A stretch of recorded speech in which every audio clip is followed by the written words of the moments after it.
Hello my dear class 12th IP students, welcome to Definite Success पाठशाला। So dear students, कैसे जा रहे हैं आप सभी के बोर्ड एग्जाम्स? होप आप सभी के बोर्ड एग्जाम्स बहुत बढ़िया जा रहे हैं। आज का जो सेशन है जिसमें हम डिस्कस करने वाले हैं class 12th IP informatics practices का यूनिट 4। यस डियर स्टूडेंट्स, तीनों यूनिट्स मैंने कंप्लीट करवा दी हैं। तीनों यूनिट्स के वीडियोस के लिंक आपको डिस्क्रिप्शन में मिल जाएंगे ताकि आप अपनी बोर्ड एग्जाम की प्रिपरेशन कर सको।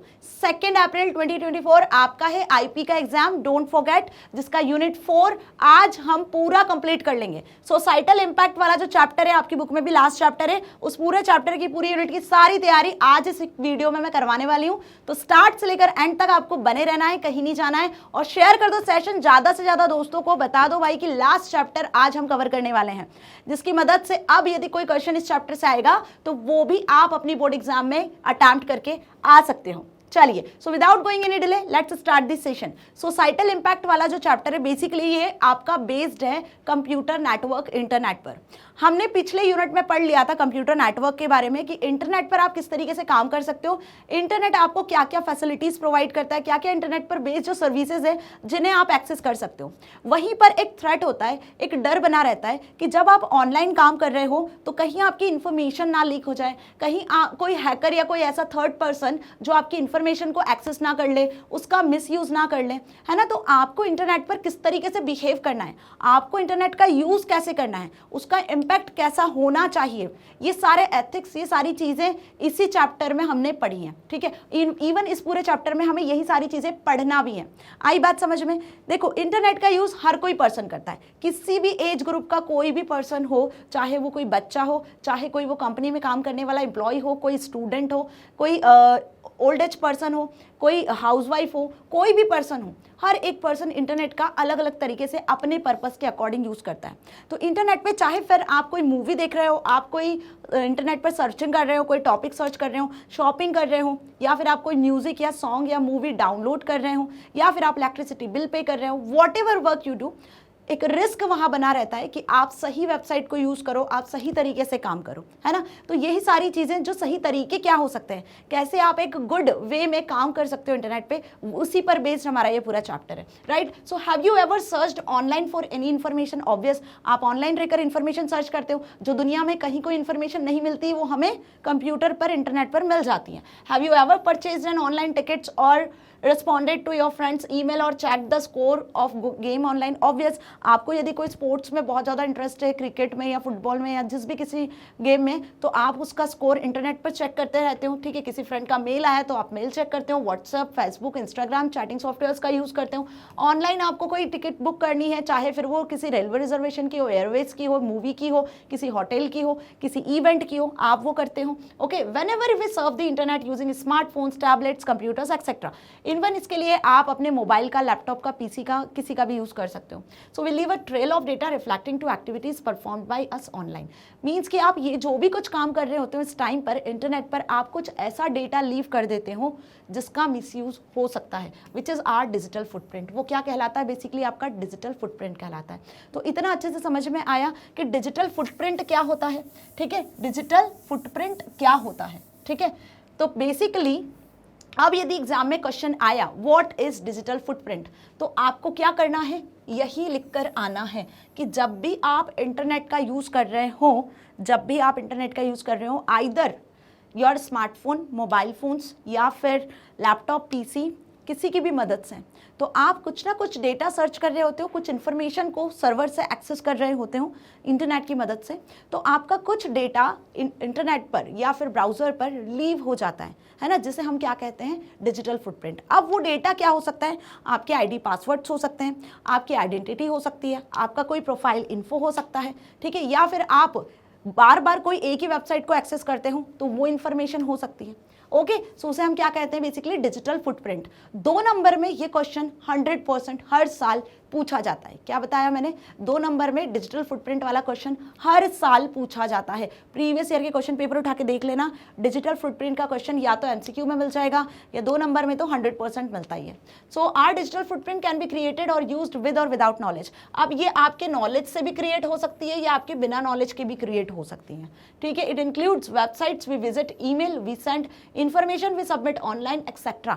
ऑनलाइन आप कोई मेल सेंड कर रहे हो, आप कोई इन्फॉर्मेशन फिल कर रहे हो, जैसे सपोज किसी वेबसाइट पे आपने लॉगिन किया तो आपकी लॉगिन इन्फॉर्मेशन हो गई, आपने कोई फॉर्म फिल किया, आपको किसी एक्टिविटी में बहुत इंटरेस्ट है तो आपने कोई फॉर्म फिल किया किसी ऑर्गेनाइजेशन का जिसमें आपने अपनी इन्फॉर्मेशन फिल किया, तो आप कुछ ऑनलाइन इन्फॉर्मेशन सबमिट करते हो, कोई मेल सेंड करते हो, किसी वेबसाइट को विजिट कर रहे हो तो वहां से जो कुछ एडवर्टीजमेंट आते हैं वगैरह, ठीक है, ऐसी कुछ भी इंफॉर्मेशन जो बेसिकली आप इंटरनेट पे एक्सेस कर रहे हो वो आपकी इंफॉर्मेशन इंटरनेट पे सेव हो जाती है, जिसमें क्या इंफॉर्मेशन होगी कि आपके कंप्यूटर का आईपी एड्रेस क्या है, किस लोकेशन से आप सर्चिंग कर रहे हो, ठीक है, specific details of your device, ये बेसिकली कहलाता है आपका डिजिटल फुटप्रिंट, ठीक है, जिसमें क्या इंफॉर्मेशन होगी, क्या इंफॉर्मेशन हो सकती है, आपकी इंफॉर्मेशन हो सकती है आपके कंप्यूटर का आईपी एड्रेस हो सकता है कि इंटरनेट पे वो किस आईपी एड्रेस से आप काम कर रहे हो, ठीक है, किस लोकेशन पर है, this all type of information. Such data could be used for targeted advertisement और कुड ऑल्सो बी मिसयूज्ड और एक्सप्लॉइटेड। आगे बात वही जो मैं बताने वाली हूँ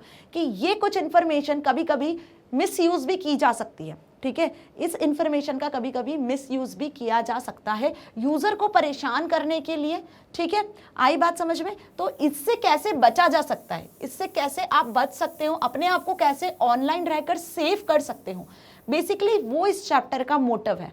तो अब आपको इस चैप्टर का मोटिव अच्छे से समझ में आ गया है कि हम पूरे होल चैप्टर में पढ़ने क्या वाले हैं, जितने भी इंपॉर्टेंट टॉपिक्स आपके एग्जाम में आ सकते हैं, कैसे आ सकते हैं, वो सब मैं इस सेशन में आपको समझाऊंगी ताकि 2 अप्रैल को जो आपका पेपर है ना उसको आप फोड़ के आ सको। इस यूनिट से जो क्वेश्चन आएगा वो आप इजीली अटेम्प्ट करके आओगे, ये मेरी गारंटी है। बस बने रहना मेरे साथ स्टार्ट एंड तक, ठीक है। चलो, 2 टाइप की डिजिटल फुटप्रिंट होती है। मैंने बताया कि इंटरनेट पर जब आपको सर्चिंग करते हो, कोई भी काम करते हो इंटरनेट पर, कोई भी वेबसाइट एक्सेस करते हो, what ever work you done, तो यहाँ पर आप जान करके मतलब विथ नॉलेज कुछ इन्फॉर्मेशन स्टोर करते हो या बिना जाने विदाउट नॉलेज कुछ इन्फॉर्मेशन स्टोर करते हो, तो वो इन्फॉर्मेशन आपकी डिजिटल फुटप्रिंट बन जाती है। मतलब डिजिटली कंप्यूटर पे वो इन्फॉर्मेशन आपके नाम से स्टोर हो जाती है। फिर चाहे उसमें आपका कोई प्रोफाइल इन्फॉर्मेशन हो, आपका नाम हो, आपके सिस्टम का एड्रेस हो, आपकी लोकेशन हो, कुछ भी इन्फॉर्मेशन हो सकती है वो, ठीक है। तो अब यहाँ पे डिजिटल फुटप्रिंट को 2 पार्ट में डिवाइड किया गया है। पहला एक्टिव डिजिटल फुटप्रिंट और दूसरा पैसिव डिजिटल फुटप्रिंट। ध्यान रखना 2 टाइप की डिजिटल फुटप्रिंट्स होती हैं, पैसिव एंड एक्टिव। अब आप बोलोगे ये क्या होता है मैम, तो एक क्वेश्चन एग्जाम में ये भी बनता है, what is the difference between active and passive digital footprint. तो क्या लिख कर आओगे, सुनो, which this includes active digital footprint include data we intentionally submit online। वो डेटा जो कि आप इंटेंशनली ऑनलाइन सबमिट करते हो, जैसे किसी ऑर्गेनाइजेशन में आपको क्या करना है, एडमिशन लेना है, तो आपने ऑनलाइन उसका एडमिशन फॉर्म भर दिया और सबमिट कर दिया, तो आपने इंटेंशनली वो इन्फॉर्मेशन सबमिट करी है उस पर्टिकुलर वेबसाइट पर, उस ऑर्गेनाइजेशन की वेबसाइट पर, तो वो जो इन्फॉर्मेशन आप ऑनलाइन आपकी है वो एक्टिव डिजिटल फुटप्रिंट कहलाएगा। आपने इंस्टा पे, एफबी पे अपना अकाउंट क्रिएट किया हुआ है और वहाँ पे आपने अपना नाम, अपनी इन्फॉर्मेशन, सारी चीज़ें स्टोर की हुई है, आपके इमेजेस, ग्राफिक्स एंड एवरीथिंग, तो वो क्या हुआ, इंटेंशनली आपने सारी चीज़ सबमिट की हुई है। आ रही बात समझ में, this is your active digital footprint. तो एक्टिव डिजिटल फुटप्रिंट में कोई ईमेल हो सकता है, कोई रिस्पॉन्स हो सकता है, कोई कमेंट हो सकता है, कोई भी मोबाइल ऐप या आपने लैपटॉप पीसी जिसका भी यूज़ कर रहे हो, है ना, उसके थ्रू जो इन्फॉर्मेशन आप ऑनलाइन सबमिट कर देते हो, जिसे आप जानते हो, तो वो बेसिकली एक्टिव डिजिटल फुटप्रिंट कहलाता है। वहीं बात करें हम पैसिव डिजिटल फुटप्रिंट की, तो विदाउट नॉलेज या अनइंटेंशनली जो इन्फॉर्मेशन आपकी इंटरनेट पर छूट जाती है, ऑनलाइन रह जाती है, जो अनइंटेंशनली आपकी इन्फॉर्मेशन रहती है, वो कहलाती है बेसिकली पैसिव डिजिटल फुटप्रिंट, ठीक है। दिस इंक्लूड्स, इसमें क्या क्या इंक्लूड करोगे, आप जो रेगुलरली वेबसाइट्स को विजिट कर रहे हो, तो आपकी इन्फॉर्मेशन वहाँ सेव हो रही है कि आप किन किन वेबसाइट्स को विजिट कर रहे हो, ठीक है, आपके मोबाइल फ़ोन से, आपके ब्राउज़र पे वो इन्फॉर्मेशन, इंटरनेट के ब्राउज़र पे वो इन्फॉर्मेशन सेव हो रही है, ठीक है। तो ये क्या हो गया, बेसिकली ये हो गया आपका पैसिव डिजिटल फुटप्रिंट। तो होप आपको ये अच्छे से समझ में आया। अब यदि एग्जाम में क्वेश्चन आएगा तो इजीली लिखकर आ जाओगे ना, एक्टिव डिजिटल फुटप्रिंट और पैसिव में, ठीक है। एक्टिव मतलब जब आप इंटेंशनली डेटा को स्टोर करवा रहे हो, मतलब जो भी इंफॉर्मेशन आपकी इंटेंशनली सबमिट हो रही है ऑनलाइन, वो एक्टिव, और जो अनइंटेंशनली सबमिट हो रही है वो पैसिव। दोनों का एग्जाम्पल भी लिख कर आना, ओके, 2 मार्क्स में पूछेंगे आपसे। नाउ डिजिटल सोसाइटी, तो भाई डिजिटल फुटप्रिंट अच्छे से क्लियर हो गया मैम। अब डिजिटल सोसाइटी क्या होता है, आप जहाँ एक्चुअल में रहते हो, जहाँ आपका घर है, आपके आस पड़ोस में भी कुछ लोग रहते हैं, आपके कुछ रिलेटिव्स भी रहते हैं वहीं सिटी में, उस सोसाइटी में, तो बेसिकली उसे हम बोलते हैं सोसाइटी, है ना, जहाँ पे आप फिजिकली लोगों से मिलते हो, बात करते हो, इंटरैक्ट करते हो, ठीक है। लेकिन जब आप इंटरनेट की मदद से ऑनलाइन रहकर एक सोसाइटी फॉर्म कर लेते हो, ठीक है, जिसमें आपके कुछ रिलेटिव्स, कुछ फ्रेंड्स, कुछ स्ट्रेंजर्स, कुछ ऐसे पर्सन्स कनेक्ट हो जाते हैं और फिर आप वहाँ पे कम्युनिकेट करते हो टेक्स्ट के माध्यम से, इमेजेस, ऑडियो, वीडियो के माध्यम से, तो वो सोसाइटी क्या कहलाती है? डिजिटल सोसाइटी कहलाती है। आ गई बात समझ में अच्छे से? तो इसका यदि एग्जाम्पल बोलूँ तो फेसबुक, इंस्टाग्राम, व्हाट्सएप, यहाँ पर आप क्या कर रहे हो? डिजिटल सोसाइटी में ही तो काम कर रहे हो, जिसमें कुछ आपके स्कूल के कुछ ग्रुप्स हैं, कुछ आपका फैमिली का ग्रुप है, कुछ ऐसे पीपल्स ऐड है जिनसे आप बात कर रहे हो, कम्युनिकेट कर रहे हो, कॉमेंट कर रहे हो, वीडियोज़ को पोस्ट कर रहे हो, शेयर कर रहे हो, इमेजेस को। आई बात समझ में? So as our society is inclined towards using more and more digital technologies, we end up managing most of our tasks digitally. In this era of digital society, our daily activities like communication, social networking, banking, shopping, entertainment, education, transportation, etc. Not only social networking, आप देखो आजकल आप communicate करना चाहते हो email के through, business वगैरह में ईमेल के थ्रू कम्युनिकेशन होता है, ठीक है। बैंकिंग, आजकल नेट बैंकिंग, ऑनलाइन बैंकिंग कितनी फेमस है। 24/7 आवर्स आप कहीं भी किसी भी जगह पर रहकर अपने बैंक अकाउंट को एक्सेस कर सकते हो। शॉपिंग कर सकते हो आप ऑनलाइन रहकर, मार्केट जाने की ज़रूरत नहीं है। एंटरटेनमेंट, घर रहकर लेटेस्ट मूवी, म्यूजिक, सॉन्ग्स वगैरह डाउनलोड कर सकते हो, गेम्स खेल सकते हो। एजुकेशन के थ्रू आप ऑल्सो यहाँ पर इन्वॉल्व हो, जैसे मैं आपको पढ़ा रही हूँ, आप क्या कर रहे हो? अपने मोबाइल, लैपटॉप, पीसी की मदद से, इंटरनेट कनेक्शन की मदद से ऑनलाइन डिजिटली पढ़ाई कर पा रहे हो, right. Transportation is also possible, आप टिकट्स वगैरह रिजर्व कर सकते हो घर बैठे, कहीं भी आपको ट्रैवल करना है, कहीं भी आपको जाना है। तो ये सब चीज़ें क्या है? ये सब चीज़ें एक डिजिटल सोसाइटी फॉर्म कर रहे हैं। आई बात समझ में? मतलब आप जो भी अपनी चीज़ें हैं रेगुलर रूटीन की, वो सभी ऑनलाइन आप शिफ्ट करते जा रहे हो। सो इससे जो फॉर्म हो रही है वो क्या है? डिजिटल सोसाइटी है। आ गई बात समझ में? अब जब आप इस सोसाइटी में रहते हो, डिजिटल सोसाइटी में, तो आप क्या बन जाते हो? डिजिटल सिटीजन बन जाते हो। क्या बन जाते हो आप? Digital citizen. इसे और किस नाम से जानते हैं? नेटिजन के नाम से भी जानते हैं। नॉर्मल सिटीजन तो आपको पता ही है, आप जिस जगह पे रह रहे हो एक नॉर्मल सिटीजन हो, लेकिन जब आप डिजिटली ऑनलाइन वर्ल्ड में काम कर रहे हो, ऑनलाइन वर्ल्ड में किसी न किसी तरीके से इंटरनेट की सर्विसेज को एक्सेस कर रहे हो, तब आप डिजिटल सिटीजन या नेटिजन बन जाते हो। तब आपके अगेन वही सारे रिस्पॉन्सिबिलिटीज़, वही सारे हम बोल सकते हैं कि रिस्पॉन्सिबिलिटीज़ होती हैं आपकी, वही सारे चीज़ें होना चाहिए आपके अंदर जो कि एक ऑफलाइन रहकर आप काम करते हो। वही सारे मैनर्स आप में, वही सारे डिसिप्लिन, वही सारे रिस्पॉन्सिबिलिटीज़ आपकी होनी चाहिए जब आप डिजिटल सिटीजन बन जाते हो। तो आई बात समझ में? So anyone who uses digital technology along with internet is digital citizen और नेटिजन। ये भी एमसीक्यू में पूछा ही जाता है, 100% ये पूछा जाता है। नेटिजन क्या होता है, किसे कहते हैं? या एमसीक्यू में ऑप्शंस दे दिया डिजिटल सिटीजन, नेटिजन करके, तो आपको टिक मार्क करके आना है कि एनी वन पर्सन जो कि डिजिटल टेक्नोलॉजी का यूज कर रहा है, computer, laptop, PC, mobile phone, internet services का यूज कर रहा है ना, ऑनलाइन रह रहा है, अपने सारे काम कर रहा है, वो डिजिटल सिटीजन कहलाता है। बीइंग अ गुड नेटिजन, या नेटिजन भी कहते हैं, means practising safe, ethical and legal use of digital technology. अब एक गुड सिटीजन बनना है या आपको एक गुड नेटिजन बनना है, एक नेटिजन बनना और एक गुड नेटिजन बनना, दोनों में डिफरेंस है। बहुत सारे हैकर्स भी हैं जो गलत तरीके से इंटरनेट का यूज़ करते हैं, लोगों को हम बोल सकते हैं परेशान करते हैं, तो वो गुड नेटिजन नहीं होते हैं। लेकिन बहुत से ऐसे यूज़र्स हैं जो इंटरनेट को सिर्फ सर्विसेज एक्सेस करने के लिए यूज़ करते हैं, एक सही तरीके से उसका यूज़ करते हैं, दे आर गुड नेटिजन। आई बात समझ में? तो बीइंग अ गुड नेटिजन, यदि आप एक गुड नेटिजन बनना चाहते हो तो मतलब आपको सेफ और एथिकल वे में क्या करना है? इंटरनेट को यूज़ करना है, जो डिजिटल टेक्नोलॉजीज आपको मिल रही है उसका लीगल वे में यूज़ करना है, ठीक है। सो नेटिजन और गुड नेटिजन अच्छे से क्लियर है। अब क्या रिस्पॉन्सिबिलिटीज़ होंगी, कैसे आप सही और एथिकल वे में यूज़ कर पाओगे? तो responsible netizen must abide by, एक रिस्पॉन्सिबल नेटिजन जो होता है उसे किन चीज़ों का पालन करना चाहिए, किन चीज़ों को ध्यान में रखना चाहिए जिससे कि वो एक गुड नेटिजन बन सके? तो पहला, उसके अंदर कुछ एटिकेट्स होने चाहिए, मैनर्स होने चाहिए। जब वो डिजिटली अवेलेबल है, डिजिटल टेक्नोलॉजी का यूज़ कर रहा है, तो उसको नेट एटिकेट्स पता होने चाहिए कि इंटरनेट को यूज़ करते समय, ऑनलाइन रहते समय उसको किन मैनर्स का, किन एटिकेट्स का ध्यान रखना है, जिसे नेट एटिकेट्स कहते हैं। फिर जब वो किसी के साथ कम्युनिकेट कर रहा है either on email, WhatsApp, Facebook messenger, किसी भी स्काइप वगैरह, किसी भी कम्युनिकेशन वाले सॉफ्टवेयर पे कम्युनिकेट कर रहा है, तो क्या एटिकेट्स होना चाहिए, किस मैनर्स में उसे बात करना है, बिहेव करना है, वो उसे पता होना चाहिए।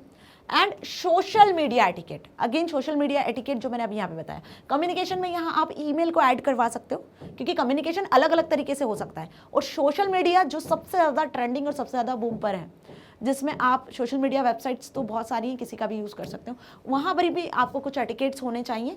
तो कुल मिला के एक रेस्पॉन्सिबल, एक गुड नेटिजन बनने के लिए आपको इन तीनों एटिकेट्स का पता होना बहुत ज़रूरी होता है। अब ये आपसे एग्जाम में पूछे ही जाते हैं। नेट एटिकेट का क्वेश्चन लास्ट ईयर भी पूछा गया था। लास्ट ईयर का यदि पेपर देखा होगा, सैम्पल पेपर देखा होगा आपने, प्रीवियस ईयर का पेपर यदि सॉल्व किया होगा, तो आपको मेरी बात सच लग रही होगी, आप 100% श्योर हो जाओगे कि हाँ मैम सही बता रही हैं।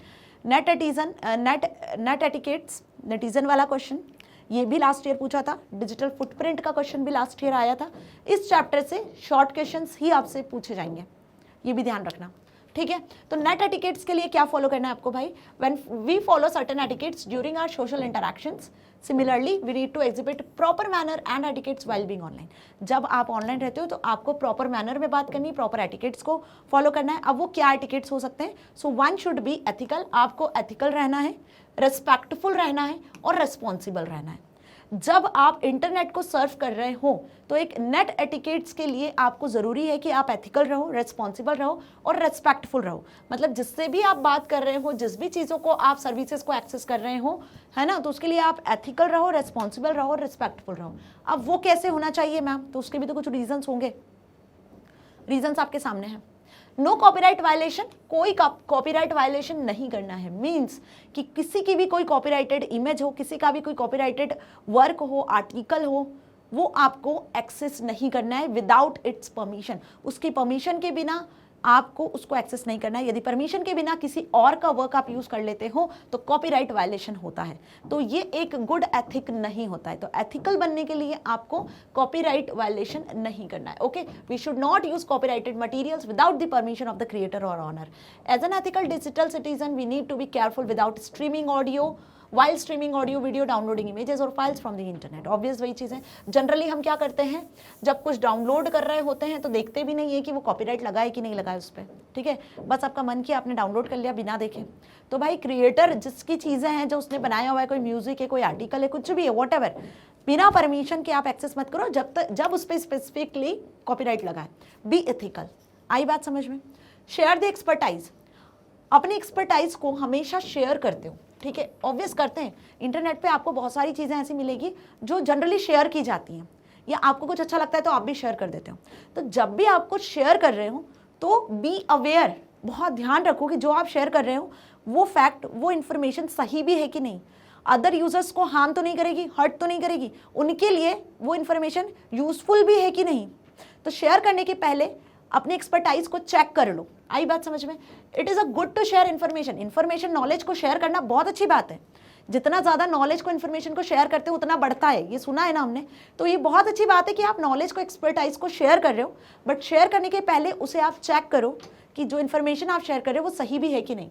सो prior to sharing information we need to sure that have sufficient knowledge on that topic. जिस टॉपिक के बारे में आप शेयर कर रहे हो इन्फॉर्मेशन, वो उसके बारे में आपको सफिशिएंट नॉलेज भी है या नहीं है, और वो इन्फॉर्मेशन कहीं डुप्लीकेट तो नहीं है, रॉन्ग तो नहीं है। तो ये चेक करो कि वो ट्रू होनी चाहिए और अनएम्बिगियस, मतलब डुप्लीकेशन जैसी कोई चीज़ नहीं होना चाहिए, अब वो रिपीट नहीं होना चाहिए। In order to avoid redundant information, देखो है ना, रिडंडेंट इन्फॉर्मेशन को अवॉइड करना सीखो। मतलब ऐसा नहीं कि एक ही पोस्ट को हर बार शेयर करते चले जा रहे हो, एक ही इन्फॉर्मेशन बार बार शेयर कर रहे हो, तो वो रिडंडेंसी जो होता है, डुप्लीकेशन जो होता है, उसे अवॉइड करना चाहिए, ठीक है। आई बात समझ में अच्छे से? तो ये बेसिकली शेयर द एक्सपर्टाइज के अंदर आपको लिखकर आना है। एथिकल का मतलब समझ में आ गया है ना, कॉपीराइट वायलेशन नहीं होना चाहिए। Now be respectful. तो एथिकल समझ गए, रिस्पेक्टफुल अब पढ़ लेते हैं। तो रिस्पेक्टफुल का मतलब क्या है कि आप प्राइवेसी को रिस्पेक्ट करो। इंटरनेट पे सबसे बड़ा जो खतरा होता है वो प्राइवेसी का ही होता है। लोग जिस चीज़ से सबसे ज़्यादा डरते हैं वो प्राइवेसी होता है, कि हमारी प्राइवेसी कहीं हैक ना हो जाए, हमारा जो डेटा है, जो इन्फॉर्मेशन है, पर्सनल इन्फॉर्मेशन है, वो कहीं किसी के हाथ ना लग जाए, कोई इसका मिसयूज़ ना कर ले। तो भाई सामने वाले की प्राइवेसी को रिस्पेक्ट करना सीखो। यही एक गुड सिटीजन का, एक गुड नेटिजन का कर्तव्य होता है। So we have the right to privacy and freedom of personal expressions. At the same time, we have to understand that other digital citizens also have the same rights and freedoms. जैसे आपके पास right है, freedom है कि आप क्या कर सकते हो, अपनी इन्फॉर्मेशन को इंटरनेट पे अपलोड कर सकते हो, एक्सेस कर सकते हो, वैसे ही सामने वाले को भी, जिसके साथ आप कम्युनिकेट कर रहे हो, उसके पास भी सेम राइट्स है कि वो भी क्या करे, अपनी प्राइवेसी को मेंटेन करे, और फ्रीडम है, ठीक है, तो ये चीज को समझो, ये चीज समझना चाहिए, तभी आप किसी को हर्ट नहीं करोगे। Okay, so our personal communication with a digital citizen में include images, documents, files etcetera that are private to both.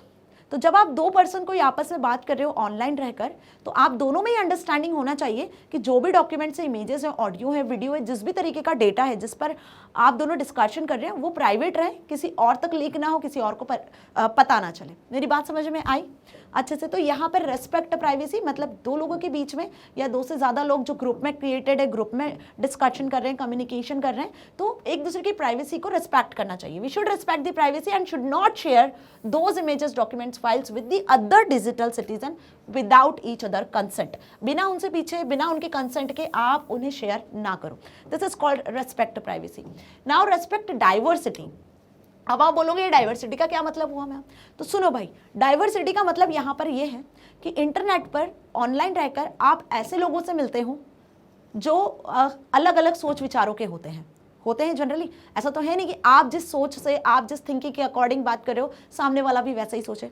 बहुत सारे मिलियन बिलियंस में यूजर्स हैं इंटरनेट पर जो इंटरनेट का यूज़ करते हैं, ठीक है, ऑनलाइन रहते हैं, ऑनलाइन वर्ल्ड में काम करते हैं, ठीक है। तो हर एक पर्सन का अलग नॉलेज होता है, अलग अंडरस्टैंडिंग होती है, अलग तरीके से सोचता है। तो अलग अलग तरीके के जो लोग होते हैं, उनकी जो सोच होती है, जैसे वो काम कर रहे हैं इंटरनेट पे, जैसा कमेंट कर रहे हैं, जिस तरीके से बिहेव कर रहे हैं, उसको रिस्पेक्ट करना सीखो। किसी को हर्ट मत करो, किसी को ऐसी बात मत करो कि उसके जो है ईगो हर्ट हो जाए। कुल मिला के in a group of public forum we should respect the diversity of people in terms of knowledge, experience, culture and aspects. आई बात समझ में?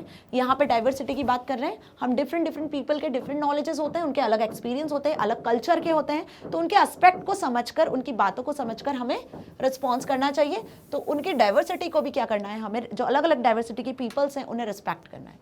नाउ बी रिस्पॉन्सिबल, ठीक है, and this is the last point. Be responsible में क्या आएगा? Avoid cyber bullying. अब ये साइबर बुलिंग वर्ड आपने बहुत बार सुना होगा। इसका मतलब होता है, हिंदी में यदि मैं बताऊं तो छेड़छाड़ करना।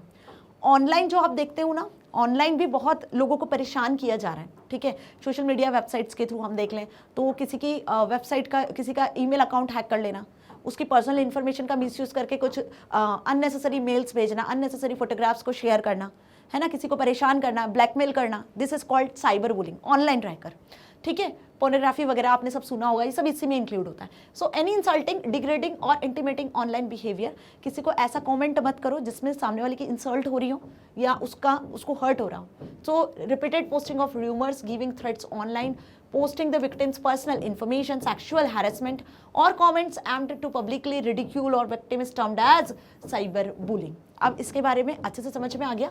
साइबर बुलिंग को क्या करना है भाई? अवॉइड करना है ना। जो अफवाहें होती है इधर उधर की, उस पर बिलीव नहीं करना है, फैक्ट पे बिलीव करो, ठीक है। क्योंकि ऑनलाइन आजकल आप देखते हो बहुत सारे र्यूमर्स भी होते हैं जिस पर लोग बिलीव कर जाते हैं और फ्रॉडुलेंट का हिस्सा बन जाते हैं, है ना। तो ऐसा नहीं करना है। तो ये कुछ पॉइंट्स हैं जो साइबर बुलिंग से रिलेटेड है, जो आपको ध्यान रखना है। होप आपको अच्छे से समझ में आए, ठीक है। चलिए, तो ये हमने be ethical, be responsible, respect privacy, ये कुछ पॉइंट्स डिस्कस करें जो कि किसके पॉइंट्स हैं? जो कि एक गुड नेटिजन के पॉइंट्स हैं, नेट एटिकेट्स के पॉइंट्स हैं। नेट एटिकेट्स में हमने ये सारे पॉइंट्स पढ़ लिए हैं। आप क्वेश्चन आता है, 100% आता है कि what are the points for good netizen या नेट एटिकेट्स के क्या क्या पॉइंट्स हैं। तो यही पॉइंट्स लिख कर आओगे जो मैंने बताया, be respectful, be ethical, respect privacy, respect diversity and be responsible, avoid cyber bullying. This all are the points of good net etiquettes. याद रखना, भूलना मत। बहुत अच्छे से समझाया है, अपनी ओन लैंग्वेज में एक्सप्लेन करके आना। 2 नंबर में पूछेंगे ही पूछेंगे आपसे। या जो लार्ज क्वेश्चंस होते हैं ना, केस स्टडी बेस्ड क्वेश्चन होते हैं, उसमें भी इसका सोसाइटल इम्पैक्ट का एक क्वेश्चन आता है, उसमें भी आपसे पूछा जा सकता है। अब कम्युनिकेशन एटिकेट्स क्या हुए, चलो ये पढ़ लेते हैं। तो digital communication includes email, texting, instant messaging, talking to cell phone, audio, video conferencing, posting on forum, social media, networking sites etcetera. Obvious बेटा, कम्युनिकेशन कैसे भी कर सकते हो आप ऑनलाइन रहकर, WhatsApp, Instagram, Facebook, social networking sites के through, email के थ्रू, है ना, ग्रुप चैट्स कर सकते हो आप, स्काइप, गूगल मीट वगैरह पे कम्युनिकेशन कर सकते हो।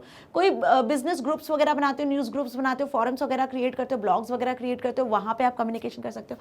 तो कम्युनिकेशन का तो कोई एंड ही नहीं है। इंटरनेट पे बहुत सारे ऐसे सॉफ्टवेयर हजारों मिलियंस में ऐसे सॉफ्टवेयर है जिनके थ्रू आप कम्युनिकेट कर सकते हो। और आजकल तो हर एक सॉफ्टवेयर में कम्युनिकेशन के लिए वो इंस्टेंट मैसेजिंग ऐप को देते ही है साथ में, ताकि आप चैट कर सको, है ना। सो कम्युनिकेशन के टाइम पर जो एटिकेट्स होते हैं वो ये होते हैं कि जब भी आप किसी के साथ कम्युनिकेट करते हो, कनेक्ट होते हो, तो आप अपने आइडियाज को एक्सचेंज करते हो, आप अपने नॉलेज को शेयर करते हो, ठीक है। So good communication over email, chat rooms और other forums require a digital citizen be abide by the communication etiquettes. जो कम्युनिकेशन एटिकेट्स को समझता है, कम्युनिकेशन एटिकेट्स वही जो अभी हमने डिस्कस किए, तो उसे आपको समझना है, जिसमें सबसे पहला पॉइंट आएगा बी प्रिसाइज। जो भी बात कहनी है भाई सिंपल, स्वीट, इन शॉर्ट कह दो। आई बात समझे? ऐसा नहीं कि बात को बहुत खींचे चले जा रहे हो, बहुत लंबे समय तक आप बात बोल रहे हो तो सामने वाला चिढ़ जाएगा और आपसे कोई बात नहीं करेगा और दोबारा कभी बात नहीं करेगा। आई बात समझ में? तो बी प्रिसाइज मतलब शॉर्ट एंड स्वीट बात करो, पॉइंट टू पॉइंट बात करो, सामने वाले के टाइम का रिस्पेक्ट करो। यदि वो ऑनलाइन है, आपसे बात कर रहा है, तो रिस्पेक्ट देयर टाइम, ताकि आप टाइम पर रहकर सही बात कर सको, है ना। ऐसा नहीं कि उसको बहुत लंबे समय से वेट करवा रहे हो, आप कोई रिस्पॉन्स सेंड नहीं कर रहे हो। So we should not waste precious time to responding to unnecessary mails, comments unless they have some relevance for us. Also we should not always expect an instant response as the recipient may have other priorities. अच्छा, ये भी चीज़ होती है एक कि आप किसी से चाहते हो कि भाई जैसे ही आपने मैसेज सेंड किया तुरंत आपके पास में उसका रिप्लाई आ जाए, तो किसी से ऐसी उम्मीद नहीं लगानी चाहिए कि वो आपको इंस्टेंटली मैसेज भेजे, ठीक है। यदि वो नहीं भेजता है तो हम उसके लिए क्या कुछ भी सोचने लग जाते हैं कि यार बिजी है बंदा, बात नहीं कर रहा, लाइक इस तरीके से। हो सकता है उसकी कुछ और प्रायोरिटीज़ हो, कुछ और काम में वो बिजी हो जो आपसे ज़्यादा इंपॉर्टेंट हो। तो दो चीज़ें होती हैं, रेस्पेक्ट करो टाइम का, ज़्यादा डिले नहीं करना चाहिए, और दूसरी चीज़ कि एक्सपेक्ट मत करो कि आपके सामने रिजल्ट भी तुरंत आ जाए, ठीक है। बात समझ में आई? चलो, तो कम्युनिकेशन एटिकेट में सबसे पहले respect time, be precise, and third point is respect data limit. Data के लिमिट का भी रेस्पेक्ट करना है आपको। For concerns related to data and bandwidth very large attachments may be avoided. अब आपको पता है कि आपका डेटा लिमिट क्या है, ठीक है, तो भी आप बात किए चले जा रहे हो, तो भी आप कम्युनिकेट किए चले जा रहे हो। जैसे ईमेल की यदि मैं बात करूं, तो ईमेल के थ्रू जब आप कम्युनिकेट करते हो तो उसमें 20 MB 25 MB समथिंग कुछ ऐसी लिमिट होती है कि इससे ज़्यादा का आप अटैचमेंट नहीं कर सकते हो ऐड, ठीक है। तो डेटा लिमिट का रिस्पेक्ट करो ताकि वही फाइल्स, वही आप फाइल को कंप्रेस वे में सेंड करो ताकि ईजी वे में वो फाइल सेंड हो सके, ठीक है। Rather send compressed files or link of files through cloud storage shared like Google Drive, Microsoft OneDrive, Yahoo Dropbox etc. तो यहाँ पे आप इनका यूज कर सकते हो भाई, Microsoft OneDrive, Google Drive, Dropbox, ये फैसिलिटी दे रहे हैं कि यहाँ आप लिंक के फॉर्मेट में बल्क में डेटा को शेयर कर सकते हो। तो डेटा लिमिट का रेस्पेक्ट आपको करना है while you communicating others। तो ये भी एक गुड एटिकेट होता है। And the most important is be polite. कभी भी खुद को ज़्यादा अग्रेसिव मत करो, ठीक है। यदि अग्रेसिव करोगे तो कुछ भी लिखोगे और सामने वाला हर्ट होगा, गुस्सा होगा, आपके जो एटिकेट्स है वो सब धरे के धरे रह जाएंगे। तो हमेशा पोलाइट वे में आपको बात करना है। जितना पोलाइट आप बात करोगे तो आपको वैसा ही रेस्पॉन्स भी मिलेगा। वो कहते हैं ना, जैसे कर्म करते हो वैसे ही आपको फल मिलता है। तो वही चीज़ है, जैसे आप एटिकेट्स में बात करोगे, जैसे आप एटिकेट्स के अकॉर्डिंग बिहेव करोगे, वैसा ही आपको रिस्पॉन्स भी मिलेगा। Okay, so whether the communication is synchronous और एसिंक्रोनस, कैसा कम्युनिकेशन होगा, कोई वन वे कम्युनिकेशन हो या टू वे कम्युनिकेशन हो, जो भी कम्युनिकेशन हो, we should be polite, not aggressive in our communication. We should avoid being abusive words, आपको अब्यूजिव वर्ड्स अवॉइड करने हैं और सामने वाले के पॉइंट ऑफ व्यू को समझकर बात करनी है।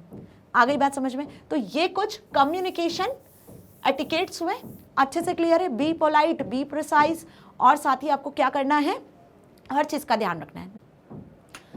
अब सोशल मीडिया एटिकेट्स पे आ गए हम। कम्युनिकेशन एटिकेट देख लिया, नेट एटिकेट्स देख लिया। सोशल मीडिया एटिकेट में क्या लिख कर आओगे, ये भी 2 नंबर में पूछ सकते हैं। नेट एटिकेट तो हर साल आता ही है, कम्युनिकेशन एटिकेट इस साल आ सकता है, सोशल मीडिया एटिकेट भी इस साल पूछ सकते हैं। तो इनके पॉइंट्स याद रखना। डिटेल तो आप अपनी लैंग्वेज में लिख कर आ जाओगे, आई नो, बट जो मेन पॉइंट्स है वो तो याद रखोगे ना। 2-2 नंबर में पूछेंगे, 100% लिख लो, पेपर में आएगा।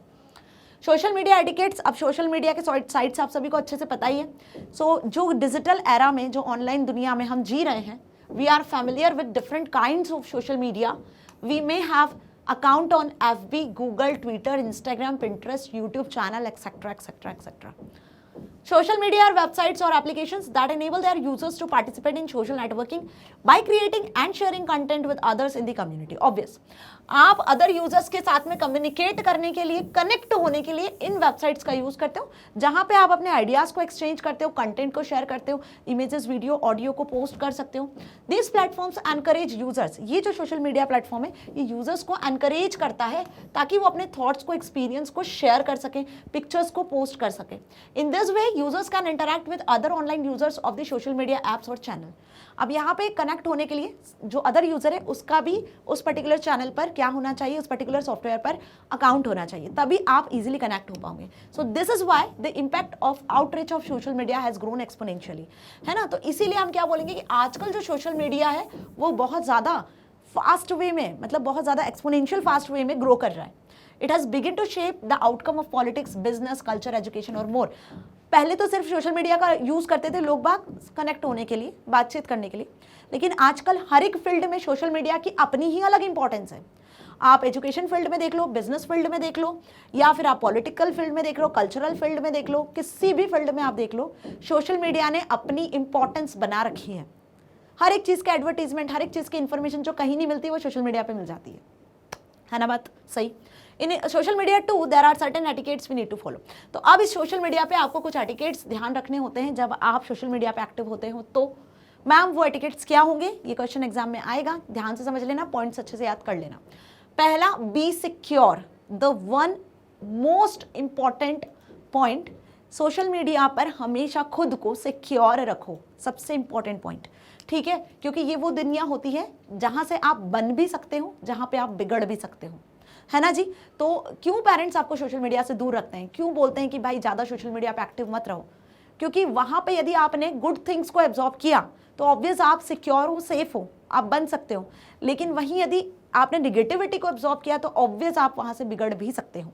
तो be secure is the first point. Choose password wisely. Be secure में सबसे पहले सिक्योरिटी का पॉइंट वहीं आता है कि पासवर्ड चला गया, मैम कहीं पासवर्ड लिखा था, किसी ने पढ़ लिया, कुछ ऐसा पासवर्ड सेट कर दिया, अपने फ्रेंड का नाम, अपना नाम, अपनी date of birth, favourite movie वगैरह का नाम, पापा का नाम, मम्मी का नाम, तो पासवर्ड हैक हो गया. और जैसे ही पासवर्ड गया आपका, हैक हुआ, तो आपकी पूरी इन्फॉर्मेशन चली जानी है. आपको पता है आजकल आप सुनते होंगे बहुत सारी ऐसी चीज़ें, किसी का पूरा अकाउंट हैक हो जाता है, सोशल मीडिया अकाउंट हैक हो जाता है, फिर उससे कुछ भी ऐसे फर्जी मैसेजेस वगैरह आने लगते हैं, लोगों को ब्लैकमेल किया जाता है ना. तो आप लोग लिखते हो कि भाई मेरा अकाउंट हैक हो गया है, प्लीज़ उसको ब्लॉक कर दें. जनरली ऐसा होता है ना, ये हम सुनते हैं, ये चीज़ें एक्चुअल हैं जो हम फेस कर रहे हैं. तो जब भी आप सोशल मीडिया पे एक्टिव रहते हो तो सिक्योर रहो. सिक्योर रहने के लिए आप जो भी पासवर्ड सेट करते हो, रिमेंबर वो पासवर्ड 8 से 24 कैरेक्टर का हो. सेकेंड चीज़ आपको क्या ध्यान रखनी है कि उस पासवर्ड में कैपिटल लेटर्स, स्मॉल लेटर्स, कुछ स्पेशल सिंबल्स इंक्लूड हो, कुछ नंबर्स इंक्लूड हो, इनसे मिलकर आपका पासवर्ड बनाओ. यूनिक पासवर्ड हो जो कभी किसी का दूसरे का ना क्रिएट किया गया हो, खुद से आप क्रिएट करो. यूनिक पासवर्ड समझ रहे हो ना, पापा का नाम, मम्मी का नाम, अपना नाम, फेवरेट मूवी का नाम, date of birth, mobile number, किसी फ्रेंड का नाम, ऐसा कोई भी पासवर्ड नहीं लिखना है जो जनरली किसी के थ्रू ट्रैक किया जा सके. Okay, so users should be wary of such responsibilities, must to know how to safeguard themselves and their accounts. The minimum one can do is to have strong and frequently changed password. Password strong रखो, कैसे रखना है बताया मैंने. और दूसरी चीज़, frequently अपने password को चेंज भी करते रहो, है ना. ऐसा नहीं कि बहुत सालों से आपका एक ही पासवर्ड चलता आ रहा है, महीने, 2 महीने, 4 महीने के अंदर, 10 दिन के अंदर, 20 दिन के अंदर अपने पासवर्ड को चेंज भी करते रहा करो. Never share personal credentials like user name, password with others. कभी भी किसी के साथ, यदि उस पर आपको पूरा ट्रस्ट है तो बात अलग है, बाकी कभी किसी के साथ अपने क्रेडेंशियल्स, जो आपके आईडी, पासवर्ड जैसी डिटेल होती है, वो शेयर नहीं करना चाहिए. So these are the points for be secure.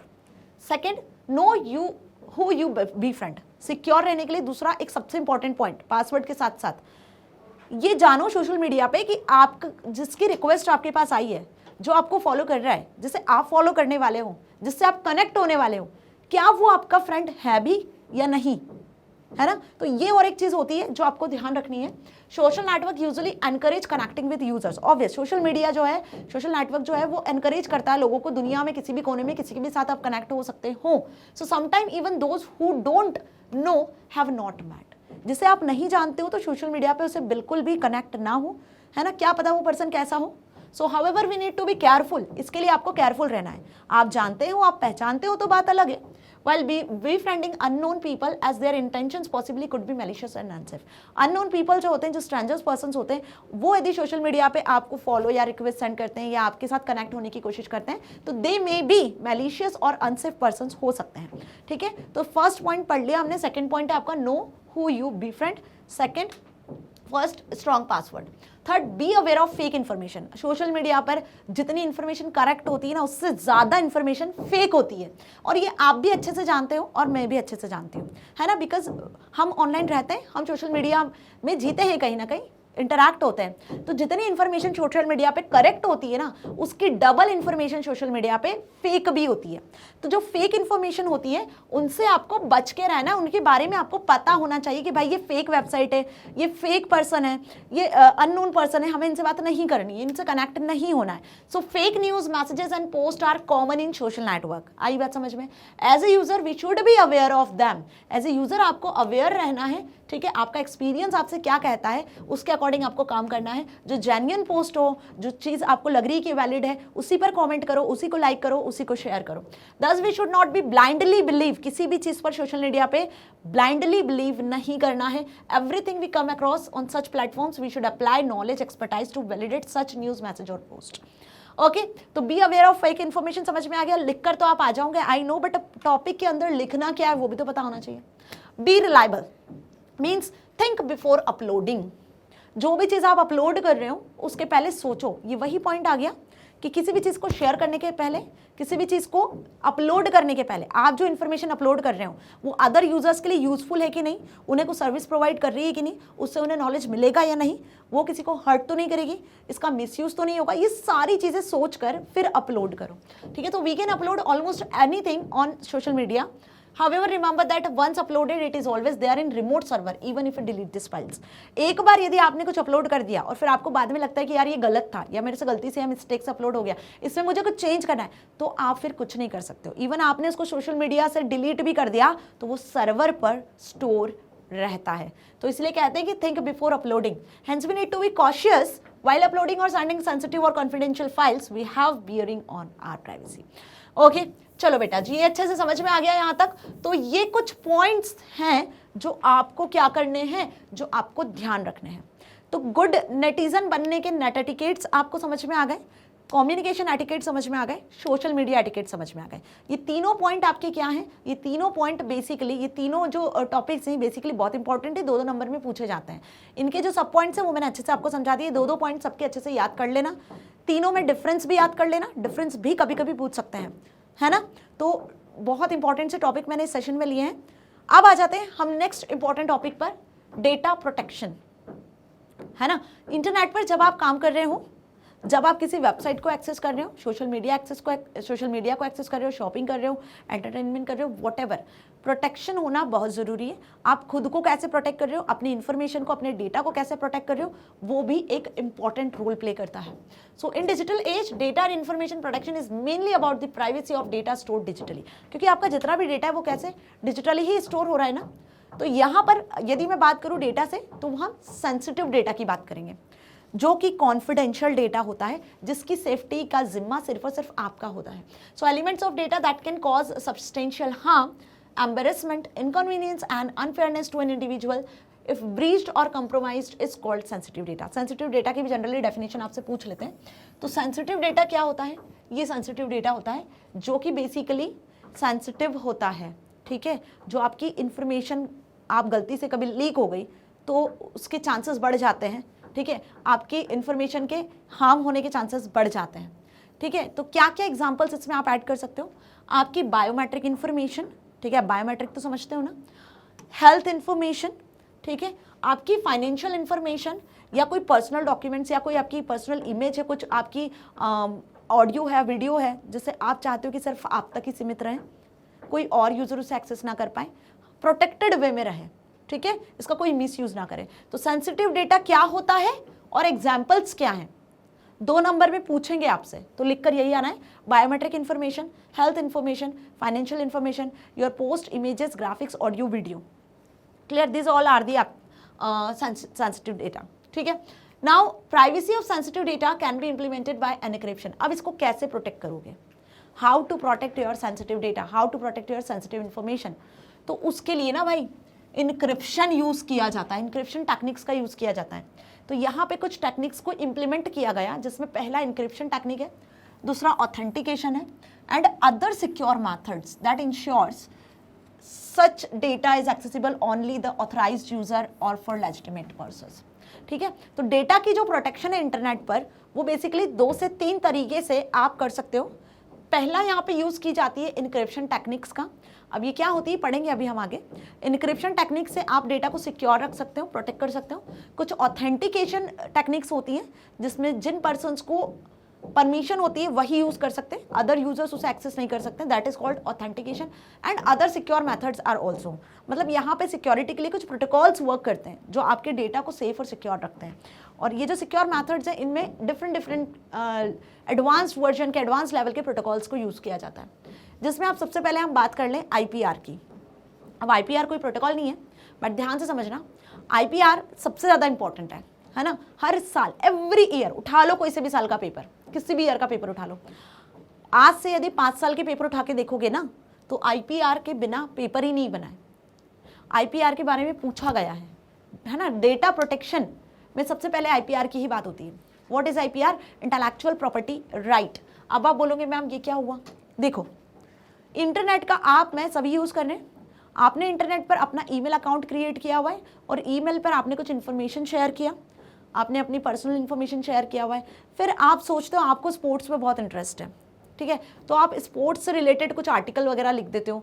आपको म्यूजिक में बहुत इंटरेस्ट है तो आप कोई गाना कंपोज कर लेते हो, उसको आप क्या कर देते हो, इंटरनेट पर अपलोड कर देते हो, तो अदर यूजर्स भी उसे देखते हैं। ठीक है, आपको कोई बुक लिखने में इंटरेस्ट है, तो जब आप कोई भी डेटा जो भी आपके इंटरेस्ट का है, जो भी आपका डेटा है, उसको जब आप इंटरनेट पर ऑनलाइन अपलोड कर देते हो, है ना, और उस पर अब किसका हक होगा? सिर्फ आपका, है ना, सिर्फ आपका ही हक होगा, क्योंकि इसके क्रिएटर, उसके ऑनर कौन हो? आप ही हो, राइट। तो जो चीज डिजिटली ऑनलाइन आपने क्रिएट की है, इंटरनेट पे अपलोड की है, जिसके क्रिएटर ऑनर सिर्फ आप हो, तो वो आपकी इंटेलेक्चुअल प्रॉपर्टी बन जाती है ना। उस पर किसका हक होता है? आप ही का हक होता है। तो इसी को हम कहते हैं इंटेलेक्चुअल प्रॉपर्टी राइट।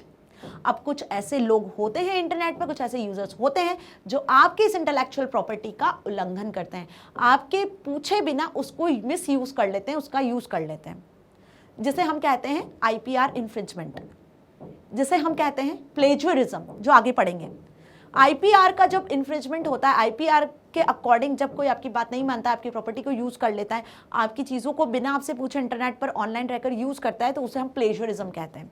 प्लेजरिज्म भी बहुत इंपॉर्टेंट है। ठीक है, चलिए, तो अब कैसे लिखोगे वो समझ में आ गया ना कॉन्सेप्ट क्या है। ये नहीं समझ में आता बच्चों को जनरली, इसलिए मैंने थोड़ा डिटेल में आपको इस चीज़ को समझाया है। IPR to the inventions, literary, artistic expression, design, symbol, name, logos, etc. देखो, कुछ भी हो सकता है, किसी की इन्वेंशन हो सकता है, किसी का लिटरेरी वर्क हो सकता है, किसी के कुछ डिजाइन्स हो सकते हैं, लोगोज हो सकते हैं, कुछ सिंबल हो सकता है, नेम हो सकता है, व्हाटएवर, वो वर्क जो कि आपने क्रिएट किया हुआ है। The ownership of such concept lies with in the creator or the holder of intellectual property. This enables the creator or copyright owner to earn recognition of financial benefit by using their creation or invention. मतलब आपका उस पर copyright लगा होता है, ठीक है। अब intellectual property right legally protected through, इसे आप कैसे प्रोटेक्ट कर सकते हो? आपने कोई बढ़िया सा सॉन्ग कंपोज किया और आपने इंटरनेट पर उसको अपलोड कर दिया, ठीक है। अब आपके कोई सॉन्ग का रिमिक्स ना बना ले, अब आपके सॉन्ग का कोई यूज ना कर ले दूसरे किसी सॉन्ग को बनाने में, तो आप उसको प्रोटेक्ट कर लोगे, है ना। आप उसको प्रोटेक्ट करके रखोगे, आप उस पर कॉपीराइट लगा दो, ताकि उसको कोई यूज नहीं करेगा, जब तक आपसे परमिशन नहीं लेगा तब तक उसको यूज नहीं कर पाएगा, है ना जी। तो हम कैसे अपने IPR जो आपकी जो प्रॉपर्टी राइट्स है उसको प्रोटेक्ट कर सकते हो? कॉपीराइट लगाकर प्रोटेक्ट कर सकते हो, पेटेंट्स के थ्रू प्रोटेक्ट कर सकते हो, ट्रेडमार्क के थ्रू प्रोटेक्ट कर सकते हो। ये 3 चीजें जो हैं बेसिकली लीगली IPR को, इंटेलेक्चुअल प्रॉपर्टी को प्रोटेक्ट करने के लिए यूज की जाती है। ये आपसे पूछा जाता है ना, कि IPR को, इंटेलेक्चुअल प्रॉपर्टी को कैसे प्रोटेक्ट कर सकते हो, what are the ways through which you protect intellectual property. तो भाई ये 3 चीजें लिखकर आनी है, इंडिविजुअली इसको समझ लें। कॉपीराइट अच्छे से आप लोगों को पता है, copyright grants legal rights. Copyright के थ्रू आप एक लीगल राइट देते हो लोगों को अपने ओन वर्क को यूज करने का, that creators for their original works like writing, photograph, audio recordings, videos, cultures, architectural work, computer software and other creative works like literary and artistic work. कैसा भी वर्क आपका जो ऑनलाइन अवेलेबल है internet पर, कैसा भी वर्क, ये option सब लिखा हुआ है आपके सामने, उस पर आप अदर यूजर्स को राइट प्रोवाइड कर सकते हो, ठीक है, लीगल राइट्स दे सकते हो। दिस इज कॉल्ड कॉपीराइट, ठीक है। अब कुछ लोग होते हैं जो इसको भी नहीं मानते हैं, यूज कर लेते हैं। Patent, a patent is usually granted for inventions. Patent क्या होता है? ये बेसिकली इन्वेंशंस के लिए ग्रांट किया जाता है। जैसे कोई फाइनेंशियल कंपनीज की बात कर लें, ऑर्गेनाइजेशंस की बात कर लें, तो वो बेसिकली पेटेंट को क्या करते हैं? ग्रांट करते हैं, ठीक है। Unlike copyright, the inventor needs to apply file for patenting the invention. यहाँ पे एक फाइल होती है प्रॉपर, है ना, आपको पेटेंट के लिए फाइल करना होता है प्रॉपर्ली, तब आपको पेटेंट ग्रांट किए जाते हैं। When a patent is granted the owner gets an exclusive right. Patent आपको एक बार ग्रांट कर दिया तो जिसको ग्रांट किया है उसके पास एक्सक्लूसिव राइट होते हैं कि वो अब उसका भरपूर यूज कर सकता है। समझ में आई बात? अब ये पेटेंट को 4 साल 5 साल के लिए ग्रांट किए जाते हैं, उसके बाद इसको आपको रिन्यू करवाना होता है। जैसे लाइसेंस वगैरह नहीं होते, कुछ उसी तरीके से, ठीक है, जिसमें हम किसका यूज कर सकते हैं? अदर्स उस पेटेंट की मदद पर कुछ सेल कर सकता है, अपनी इन्वेंशन को प्रोटेक्ट कर सकता है, डिस्ट्रीब्यूट कर सकता है। आई बात समझ में? So these are the patents. Clear? चलो भाई आगे बढ़ते हैं, देखते हैं ट्रेडमार्क। तो अब ट्रेडमार्क क्या हुआ? ट्रेडमार्क मतलब किसी भी कंपनी का, ऑर्गेनाइजेशन का लोगो जो होता है, जैसे हीरो होंडा को लोगो देखा होगा आपने, ठीक है, हम कोका कोला वगैरह की बात करते हैं तो उसके ऊपर भी उसका लोगो लगा हुआ आता है। तो किसी भी बिजनेस ऑर्गेनाइजेशन का एक लोगो होता है, ठीक है, तो उसको भी कुछ लोग कॉपी कर लेते हैं, है ना, उस पर भी कुछ लोग अपना राइट बताते हैं। तो उसे आप कैसे प्रोटेक्ट कर सकते हो? ट्रेडमार्क की मदद से। So trademark includes visual symbol, word name, design, slogan, label etcetera, कि आप अपने जो भी वर्क है उसको आप ट्रेडमार्क से प्रोटेक्ट कर सकते हो कि भाई ये मेरी कंपनी का चीज़ है, इसको अब और कोई यूज़ नहीं कर सकता, इस पर मेरा ट्रेडमार्क लगा हुआ है, ठीक है ना। So that distinguishes the brand और commercial enterprise from other brands और कमर्शियल एंटरप्राइजेस, जिससे आपके जो ब्रांड्स है, आपके जो प्रोडक्ट्स है, जो आपकी चीज़ें हैं, वो कंपेयर हो सके, जिनके बीच में आप डिफरेंस पता कर सको और कोई और अदर यूजर फिर उसको यूज भी ना कर सके, ठीक है। चलिए, तो ट्रेडमार्क, कॉपीराइट और patent, this all three are the protection from intellectual property. Okay, now violation of IPR, जो मैंने बताया कि कुछ लोग ऐसे होते हैं जो आईपीआर का वायलेशन करते हैं, मतलब आईपीआर का उल्लंघन करते हैं, इंटेलेक्चुअल प्रॉपर्टी को बिना पूछे, बिना किसी की परमिशन के यूज कर लेते हैं, ठीक है। This is called violation of intellectual property. Okay, तो किस तरीके से, इसके लिए क्या क्या होता है? सबसे पहली बात प्लेजरिज्म, जो मैंने बताया, बिना परमिशन के जब आप किसी की इंटेलेक्चुअल प्रॉपर्टी को यूज कर रहे हो अपना नाम बताकर, है ना। जैसे सपोज मेरे किसी फ्रेंड ने कोई प्रोजेक्ट लिखा है, उस प्रोजेक्ट को उसने इंटरनेट पे अपलोड कर दिया, उसी सेम प्रोजेक्ट को मैंने डाउनलोड किया और अपना नाम बताकर लिख कर कि भाई ये मैंने बनाया हुआ है, और फिर मैंने अपलोड कर दिया। So what is this? This is plagiarism, कि आप मेन क्रिएटर, ओरिजिनल क्रिएटर के वर्क को अपना नाम बताकर रिप्रेजेंट कर रहे हो। दिस इज कॉल्ड प्लेजरिज्म, कि किसी और के इंटेलेक्चुअल प्रॉपर्टी को आप अपनी बताकर रिप्रेजेंट कर रहे हो। कॉपीराइट इन्फ्रिंजमेंट, किसी और के वर्क को, किसी और की इमेज को, ग्राफिक को आप यूज कर रहे हो अपने किसी प्रोजेक्ट वगैरह में या अपने किसी वर्क के लिए बिना उससे परमिशन लिए, this is called copyright infringement. वहीं ट्रेडमार्क इन्फ्रिंजमेंट भी होता है, किसी के लोगों का यूज कर लेते हो आप बिना उससे परमिशन लिए, that is called trademark infringement. तो आईपीआर का जो वायलेशन है उसमें ही 3 पॉइंट्स आपको ऐड करके आना है, ठीक है। चलो भाई, लाइसेंसिंग पे आ गए अब हम। Licensing is another term. Licensing का मतलब क्या होता है? लाइसेंस क्या होता है बेसिकली, अगर ये मैं बात करूं, जैसे आप किसी सॉफ्टवेयर को एक्सेस करते हो, आपको चाहिए कोई ऐसा सॉफ्टवेयर या कोई एंटीवायरस सॉफ्टवेयर आपको अपने कंप्यूटर सिस्टम के लिए चाहिए, अच्छा वाला, है ना, जिससे आपका कंप्यूटर सिस्टम सेफ और सिक्योर रह सके। तो आप क्या करते हो? वेंडर से या बाहर से एक ऐसा एंटीवायरस सॉफ्टवेयर खरीदते हो, है ना। तो जब आप उसको परचेज कर रहे होते हो और जब आप उसको अपने सिस्टम में इंस्टॉल कर रहे होते हो, तो आपके सामने एक टर्म्स और कंडीशंस आ जाती है कि ये इतने टाइम में रिन्यू करना है, इस सॉफ्टवेयर को यूज़ करने की ये सारी टर्म्स और कंडीशंस हैं, और नीचे फिर लिखा रहता है आई अग्री। तो आप आई अग्री वाले चेकबॉक्स पे चेक कर देते हो, तो वो सॉफ्टवेयर इंस्टॉल होना शुरू हो जाता है। मतलब कि उस सॉफ्टवेयर की टर्म्स कंडीशंस को आपने पढ़ लिया है, उस सॉफ्टवेयर के बारे में अब आपको सारा नॉलेज हो गया है, तो मतलब आपने अब उसको एग्री कर लिया है कि हाँ भाई अब चलेगा ये हमारे सिस्टम पे और काम करेगा। तो ऐसे हर एक सॉफ्टवेयर का या हर एक प्रोडक्ट का एक लाइसेंस होता है, जिसके बारे में हम पढ़ने वाले हैं, जिसके लिए आप यूज करते हो उसको, ठीक है। तो लाइसेंसिंग और copyrights are 2 sides of the same coin. Licensing और कॉपीराइट एक ही चीज होती है एक तरीके से देखा जाए, कि किसी भी अदर पर्सन के वर्क को यदि आप यूज कर रहे हो तो आप उससे परमिशन ले रहे हो, आप उसके टर्म्स कंडीशंस को समझ रहे हो और फिर उसके अकॉर्डिंग काम करो, this is called licensing. So licensing is a type of a contract और परमिशन एग्रीमेंट। एक टाइप का कॉन्ट्रैक्ट और एक टाइप का परमिशन एग्रीमेंट होता है क्रिएटर के ओरिजिनल वर्क का permitting someone to use their work, है ना। तो लाइसेंस और कॉपीराइट के थ्रू आप क्या बता रहे हो, आप किसी और को परमिशन दे रहे हो कि वो उसका ओरिजिनल वर्क यूज कर सकता है, कितने समय के लिए, कब कर सकता है, आप उसे सेल कर सकते हो, whatever you want for some price, whereas copyright is a legal right of creator for the protection of original work of different type. तो लाइसेंस को आप किसी प्राइस पर दे सकते हो, वो कॉन्ट्रैक्ट आप किसी प्राइस पर कर सकते हो, लेकिन कॉपीराइट राइट्स होते हैं, लीगल राइट्स होते हैं, किसी के ओरिजिनल वर्क को आप कैसे प्रोटेक्ट कर पा रहे हो उसके लिए हम कॉपीराइट लगाते हैं। दोनों में डिफरेंस समझ में आ गया? वैसे दोनों एक ही चीज है, छोटा सा डिफरेंस है बस। लाइसेंसिंग एक लीगल टर्म है used to describe the terms under which people are allowed to use copyright material. Copyright material को यूज करने के लिए हम लाइसेंसिंग का यूज करते हैं। कुल मिला के बात समझ में आई? किसी का कोई ओरिजिनल वर्क है, उस पर कॉपीराइट लगा हुआ है, अब आपको उससे उस वर्क को यूज करना है तो आप उससे परमिशन ले रहे हो। तो परमिशन ले रहे हो मतलब आपने कोई कॉन्ट्रैक्ट साइन किया, कोई एग्रीमेंट साइन किया है कि हाँ मैं इस चीज का यूज साल भर के लिए करूंगा, साल भर के लिए मुझे ये चीज चाहिए, this is what, this is called licence. तो कॉपीराइटेड मटेरियल को यूज करने के लिए जो हम परमिशन लेते हैं, जो अग्रीमेंट हम करते हैं, बेसिकली वो लाइसेंस कहलाता है, जिसमें कुछ टर्म्स कंडीशंस लिखी होती हैं। ओके जी, अच्छे से समझ में आ गया? बच्चे जनरली कंफ्यूज होते हैं इसमें, इसलिए आपको एग्जांपल से अच्छे से क्लियर हुआ है। The software licence is an agreement that provides legally binding guidelines pertaining to the authorised use of digital material, है ना। और सॉफ्टवेयर लाइसेंस आपको क्या बताता है? सॉफ्टवेयर लाइसेंस आपको ये बताता है कि आप ऑथराइज्ड यूजर हो उस डिजिटल मटेरियल के जिसे आपको प्रोवाइड किया जा रहा है, ठीक है। द डिजिटल मटेरियल में इंक्लूड एनी सॉफ्टवेयर और any form of art, literary, photos और डिजिटल फॉर्म। अब जो डिजिटल मटेरियल आपको प्रोवाइड किया जा रहा है, जिसका लाइसेंस आपको मिल रहा है, बेसिकली वो किसी भी टाइप का डिजिटल इंफॉर्मेशन हो सकती है। कोई आर्टिस्टिक वर्क हो सकता है, कोई मटेरियल हो सकता है, कोई डिजाइन हो सकता है, कोई लोगो हो सकता है, कोई भी इंफॉर्मेशन हो सकती है, कोई म्यूजिक हो सकता है, कोई पोएम हो सकती है, कोई बुक हो सकती है। क्लियर? चलो, public access and open source software. अब डिफरेंट टाइप के सॉफ्टवेयर्स होते हैं, ठीक है, डिफरेंट टाइप के सॉफ्टवेयर्स होते हैं, नाम सुना होगा आपने। कुछ ऐसे सॉफ्टवेयर्स होते हैं जो पब्लिकली अवेलेबल होते हैं, हर कोई यूजर उसे एक्सेस कर सकता है, फ्री ऑफ कॉस्ट एक्सेस कर सकता है, कोई पेमेंट नहीं करना होती है। कुछ ऐसे सॉफ्टवेयर्स होते हैं जो पे करके आपको एक्सेस करने होते हैं। कुछ ऐसे सॉफ्टवेयर्स भी होते हैं जो सॉफ्टवेयर आपको मिल जाते हैं, लेकिन उन सॉफ्टवेयर्स में आप चेंजेस कर सकते हो और अपना कुछ नया लॉन्च कर सकते हो। मतलब वो सॉफ्टवेयर जिस लैंग्वेज में, जिस कोड में बनाए गए हैं, जैसे सॉफ्टवेयर जनरली किसी न किसी प्रोग्रामिंग लैंग्वेज में बनते हैं, C++, जावा, पाइथन जैसी किसी प्रोग्रामिंग लैंग्वेज में बनते हैं। तो अब आपने उस सॉफ्टवेयर को एक्सेस किया, साथ ही उसके सोर्स कोड को एक्सेस कर लिया, साथ ही जिस लैंग्वेज में वो बनाया गया है उसके कोड सहित उसको एक्सेस कर लिया।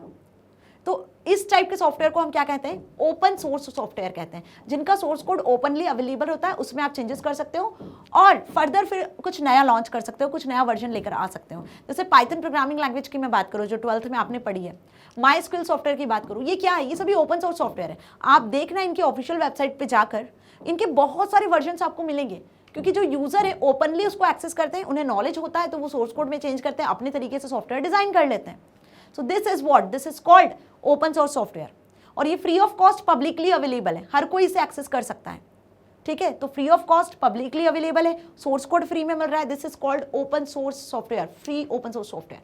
आई बात समझ में? सो लाइसेंस जो होता है ये प्रोवाइड करता है कुछ रूल्स और गाइडलाइंस को यूजर्स के एग्जिस्टिंग वर्क के लिए। When authors share their copyrighted work with others under public licence, it allows others to use and even modify the content.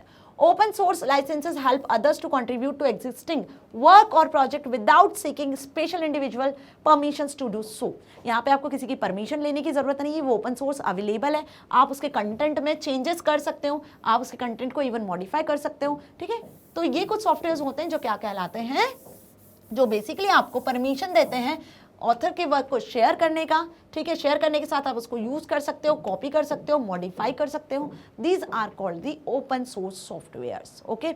इसमें भी लाइसेंसिंग टर्म्स यूज की जाती हैं। आपको पहले उन सॉफ्टवेयर को एक्सेस करने के पहले लाइसेंस एग्रीमेंट को एग्री करना होता है, जिसमें उसकी गाइडलाइंस लिखी होती हैं, ओके।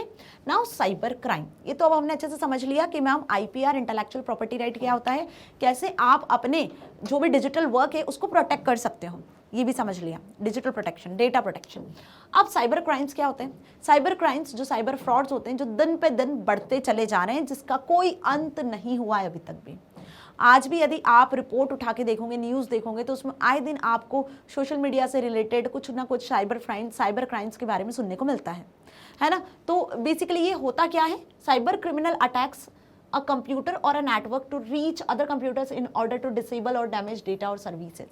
साइबर क्रिमिनल्स अटैक्स वो अटैक होते हैं जो कि आपके डिजिटल होते हैं, जिसमें computer, laptop, PC, mobile phone और आपका इंटरनेट इन्वॉल्व होता है, ठीक है। Cyber criminal steel private confidential data और ब्लैकमेलिंग और एक्सटॉर्शन बाय स्प्रेडिंग वायरसेस और मिलवेयर्स।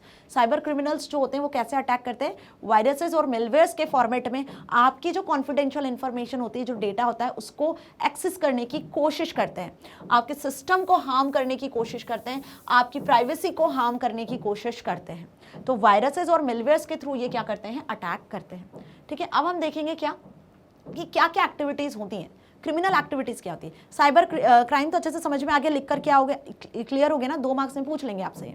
अब क्रिमिनल एक्टिविटीज़ क्या होती है, कैसे ये हार्म करते हैं, क्या एक्टिविटी एक्चुअली परफॉर्म करते हैं।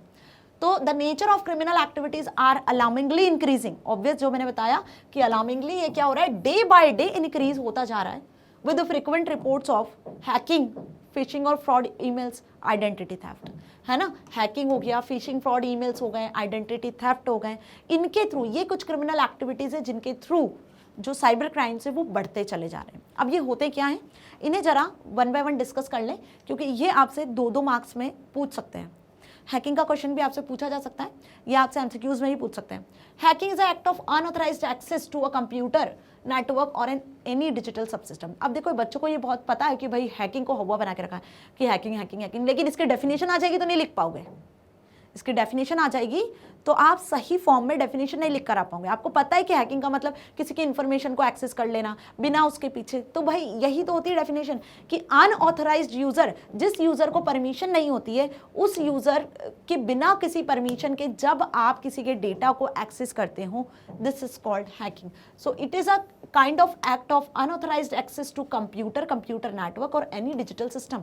आप बिना परमिशन के यूजर के किसी के कंप्यूटर सिस्टम को एक्सेस कर लेते हो, उसके डिजिटल सिस्टम को एक्सेस कर लेते हो, है ना, कंप्यूटर नेटवर्क में रहकर, तो इसे हैकिंग कहते हैं। It usually have technical expertise. अब इसके लिए भी आपको टेक्निकल एक्सपर्टाइज होना ज़रूरी है, मतलब आपको हार्डवेयर और सॉफ्टवेयर की नॉलेज होना ज़रूरी है, इंटरनेट के बारे में पता होना ज़रूरी है, ठीक है। जैसा इंटरनेट को चलाने के लिए आपको इंटरनेट के बारे में पता होना जरूरी होता है, वैसे हैकर्स को भी हैकिंग करने के लिए एक्सपर्टाइज की ज़रूरत पड़ती है। They look for bugs to exploit and break into the system. उन्हें पता होता है कि मैं कैसे किसी के सिस्टम में एरर को इंस्टॉल करूंगा और उसके सिस्टम को हैक कर सकता हूँ, ठीक है। अब कितने टाइप की हैकिंग होती है ये देख लेते हैं। सो भाई 2 टाइप के हैकर्स होते हैं और 2 टाइप की हैकिंग होती है। First is ethical hacking and second is non ethical hacking. Ethical hacking क्या होता है, जब कोई हैकिंग किसी के भले के लिए की जाती है। जैसे साइबर क्राइम का नाम सुना है आपने, साइबर क्रिमिनल जो ऑफिसेज होते हैं, है ना, जहाँ पे काम होता है जो क्रिमिनल अटैक्स होते हैं उनसे लोगों को बचाना।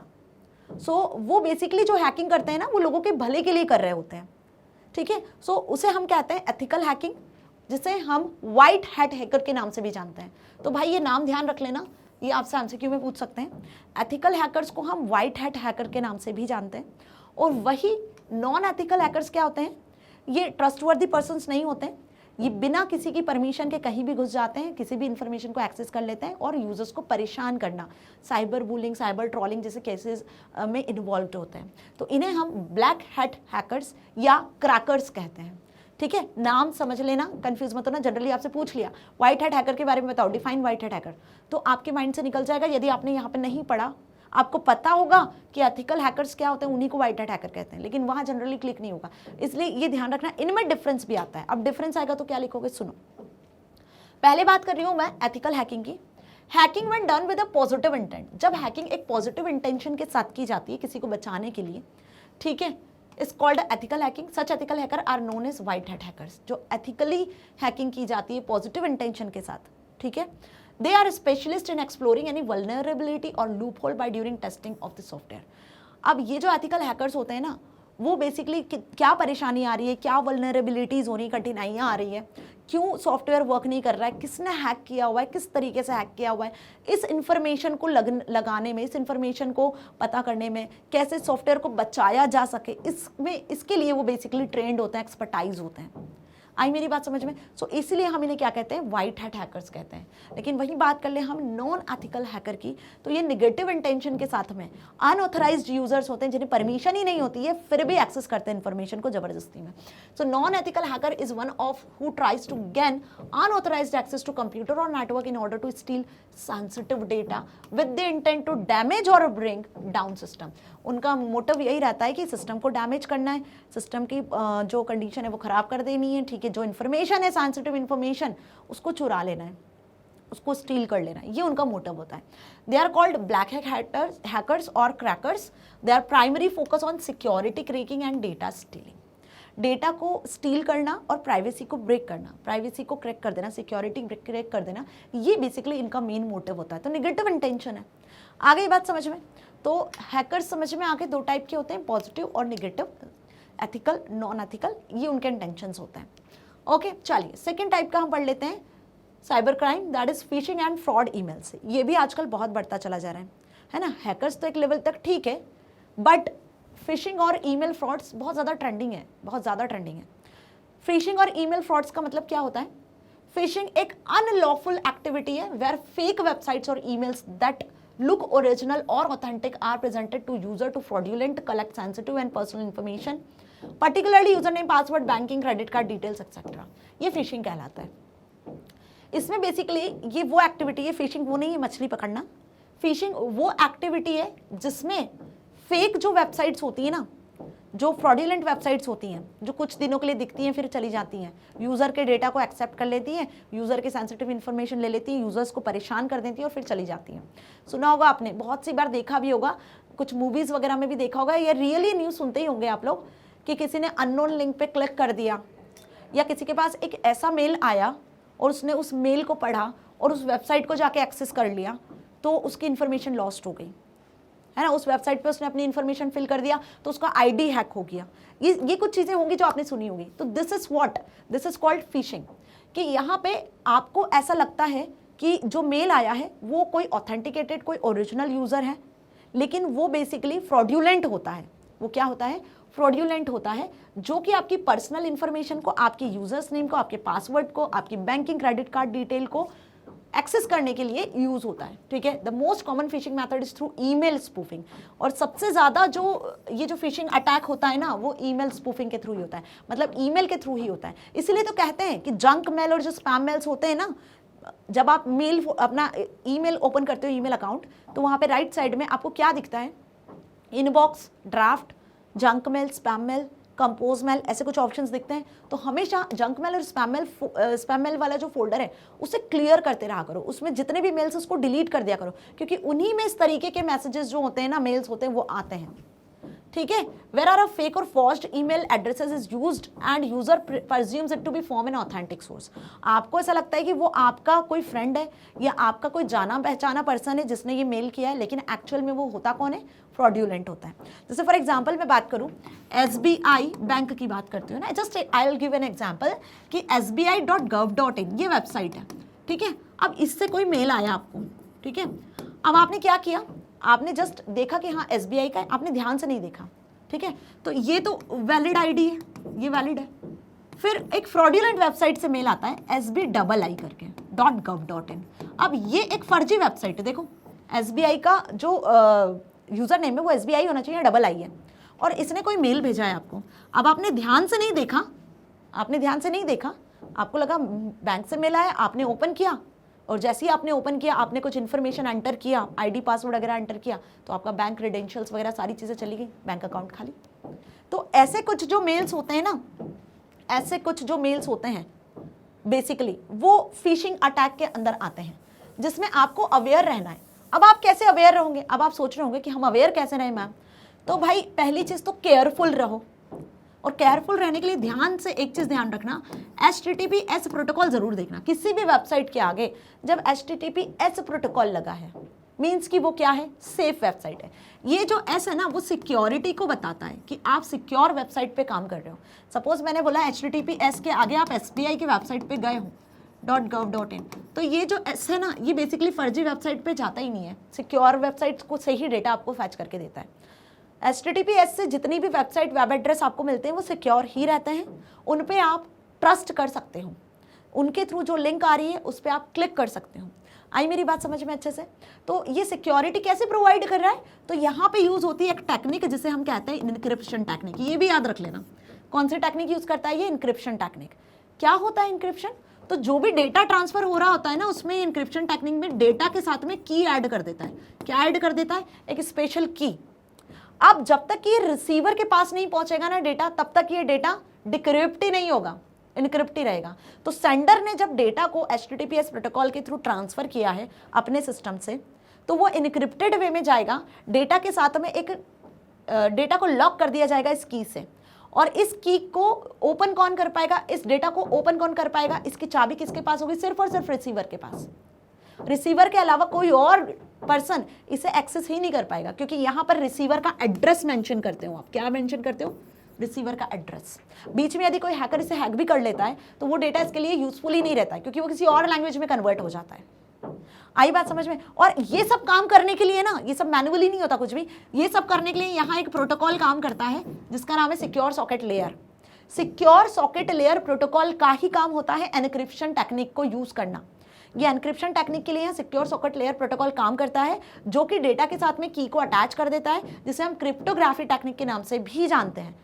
और ये डेटा डिक्रिप्ट तभी होगा जब तक ये नॉन रिसीवर तक नहीं पहुंचेगा। क्लियर? तो बात समझ में आ गई यहां पर कि जो फ्रॉड्यूलेंट वेबसाइट्स होती हैं, बेसिकली वो ईमेल स्पूफिंग का यूज करती हैं, जिसे हम क्या कहते हैं? फिशिंग। नेक्स्ट डिस्कस कर लेते हैं। So you might get an email from an address that looks similar to your bank. देखो वही सेम एग्जांपल जो मैं समझा रही थी आ गया यहाँ पे, that similar to your bank or educational institute asking for your information, but you look carefully, see their URL address is fake or not. आई बात समझ में? आपको केयरफुली देखना होगा कि वो जो URL है जहां से आपको मेल आया हुआ है, जो आपसे इंफॉर्मेशन मांग रहा है, वो URL सही है या नहीं है। मींस कि उस URL के पहले HTTPS प्रोटोकॉल लगा है या नहीं लगा है। कहीं ऐसा तो नहीं कि SBI बैंक से आपको मैसेज आया है और उसका URL ही गलत है। So they will often use logos of the original, making them difficult to detect from the real.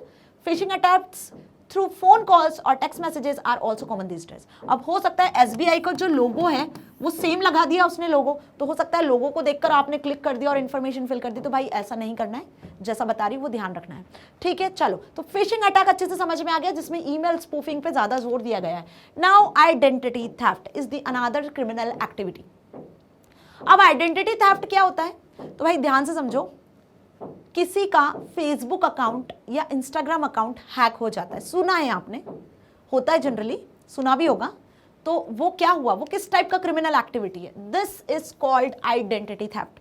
मतलब कि अब आपकी आइडेंटिटी को स्टील करके कोई और यूजर आपका नाम लेकर, आपकी इंफॉर्मेशन लेकर किसी को ब्लैकमेल कर रहा है, उसका मिसयूज कर रहा है, किसी को परेशान कर रहा है, वॉट एवर वर्क, किसी से पैसे मांग रहा है। आई बात समझो? ये चीजें होती है जनरली, ये आप सुनते भी हो। सो इसी को आइडेंटिटी थेफ्ट कहते हैं, कि किसी की आइडेंटिटी चुराकर उसका मिसयूज करना। This type of criminal activity is known as identity theft. Identity thieves increasingly use personal information stolen from computer or a computer network to commit fraud by using the data gained unlawfully. Unlawfully, गैर तरीके से, बिना कोई सही तरीके से वो information को एक्सेस करते हैं। आ users identifiable person data like demographic details. अब वो क्या हो सकती है? किसी की डेमोग्राफिक डिटेल हो सकती है, ईमेल आईडी हो सकता है, बैंक क्रेडेंशियल्स हो सकते हैं, पासपोर्ट हो सकता है, पेन आधार डिटेल हो सकती है, PAN card Aadhaar card detail भी हो सकती है। Various such personal data are stolen and misused by hacker on behalf of the victim. और ये चीज़ हम देखते ही हैं किसी और का, जैसे फॉर एग्जांपल मैं बात करूं, पासपोर्ट, किसी और के पासपोर्ट से आप सब दूर घूम फिर कर आ गए हो। आपने मूवीज़ वगैरह में भी देखा होगा कि फर्जी पासवर्ड बना लेते हैं, किसी और के पासवर्ड पे ऐश करते हैं। तो कुल मिला के वो जो चीज़ें होती हैं ना, वो आजकल ज़्यादा बढ़ती चली जा रही हैं, जिसमें हम जो पर्सनल इन्फॉर्मेशन की बात कर रहे हैं, आइडेंटिटी थेफ्ट की बात कर रहे हैं, वो ईमेल आईडी, बैंकिंग क्रेडेंशियल्स, आधार कार्ड, पर्सनल डेटा, कुछ भी हो सकता है, पैन आधार डिटेल भी हो सकती है, कोई पासपोर्ट भी इंफॉर्मेशन भी हो सकती है। ओके, चलिए। फाइनेंशियल आइडेंटिटी थेफ्ट, कितने टाइप के आइडेंटिटी थेफ्ट होते हैं वो भी देख लो, यहाँ लिखा हुआ है। क्वेश्चन आपसे ये भी पूछा जा सकता है, how many types of identity theft. तो फाइनेंशियल आइडेंटिटी थेफ्ट होता है जिसमें बैंक, क्रेडिट कार्ड इंफॉर्मेशन हो सकती है, क्रेडेंशियल्स हो सकते हैं, जो कि स्टील किए जाते हैं। नेक्स्ट, क्रिमिनल आइडेंटिटी थेफ्ट, इसमें जो क्रिमिनल्स होते हैं ना वो बेसिकली क्या करते हैं, वो अपनी आइडेंटिटी छुपाते हैं, वो अपनी ट्रू आइडेंटिटी छुपाकर किसी और की आइडेंटिटी का यूज करते हैं, ठीक है। Medical identity theft, criminals can seek medical drugs और ट्रीटमेंट यूजिंग स्टोलन आइडेंटिटी, ठीक है, किसी की आइडेंटिटी को चुराने के लिए वो मेडिकल जो ड्रग्स वगैरह होती है उनका यूज करते हैं। क्लियर? चलो, combating and preventing cyber crime. अब इन साइबर क्राइम से आखिर बचा कैसे जाए, कैसे आप इनसे प्रिवेंट कर सकते हो खुद को, तो क्या करोगे, क्या पॉइंट्स लिख कर आओगे? ये क्वेश्चन आता है, जनरली आता है, हर साल आता है एग्जाम में कि how to protect yourself by cyber crime, कैसे आप आइडेंटिटी थेफ्ट से बच सकते हो, कैसे आप फ्रॉडुलेंट एक्टिविटी से बच सकते हो, ऐसा घुमा फिरा के क्वेश्चन पूछेंगे आपसे। वो जो केस स्टडी बेस्ड क्वेश्चन है उसमें पूछेंगे, जरूर पूछते हैं। तो following points are considered to reduce the risk of cyber crime. Take regular backup of important data, जो भी आपका इंपॉर्टेंट डेटा है अपने सिस्टम पर, लैपटॉप पे, पीसी पे, मोबाइल पे, उसका रेगुलरली बैकअप लेके रखो। रेगुलरली 2 दिन में, 1 दिन में, 5 दिन में, 10 दिन में, हफ्ते में बैकअप लेके रखो उसका, ठीक है। Use N antivirus software and keep it updated always. हमेशा एंटीवायरस सॉफ्टवेयर को अपने सिस्टम में रखो, जान बचानी है खुद की, सिस्टम की, डेटा की, ऑनलाइन रहकर सारी चीज़ें सेफ सिक्योर रखनी है, तो सबसे इंपॉर्टेंट एंटीवायरस सॉफ्टवेयर, ठीक है। तो कभी आपके सिस्टम में वायरसेस नहीं आएंगे, है ना। और दूसरी चीज़, एंटीवायरस सॉफ्टवेयर डाउनलोड कर लिया, इंस्टॉल कर लिया, ठीक है, उसको अपडेट भी करते रहो, है ना, नहीं तो ये डिसएक्टिव हो जाने वाला है। चलो, अवॉइड इंस्टॉलिंग पायरेटेड सॉफ्टवेयर। कुछ सॉफ्टवेयर ऐसे होते हैं जो पायरेटेड होते हैं। पायरेटेड मतलब समझ रहे हो ना, जो वैलिड नहीं होते हैं, ठीक है, बहुत ओल्ड हो चुके होते हैं, पायरेटेड हो चुके होते हैं, उनको यूज़ नहीं करना है, क्योंकि वो जनरली वायरस अफेक्टेड होते हैं, जिनसे आपके कंप्यूटर सिस्टम वगैरह में वायरस आ सकते हैं, तो उनको अवॉइड करो।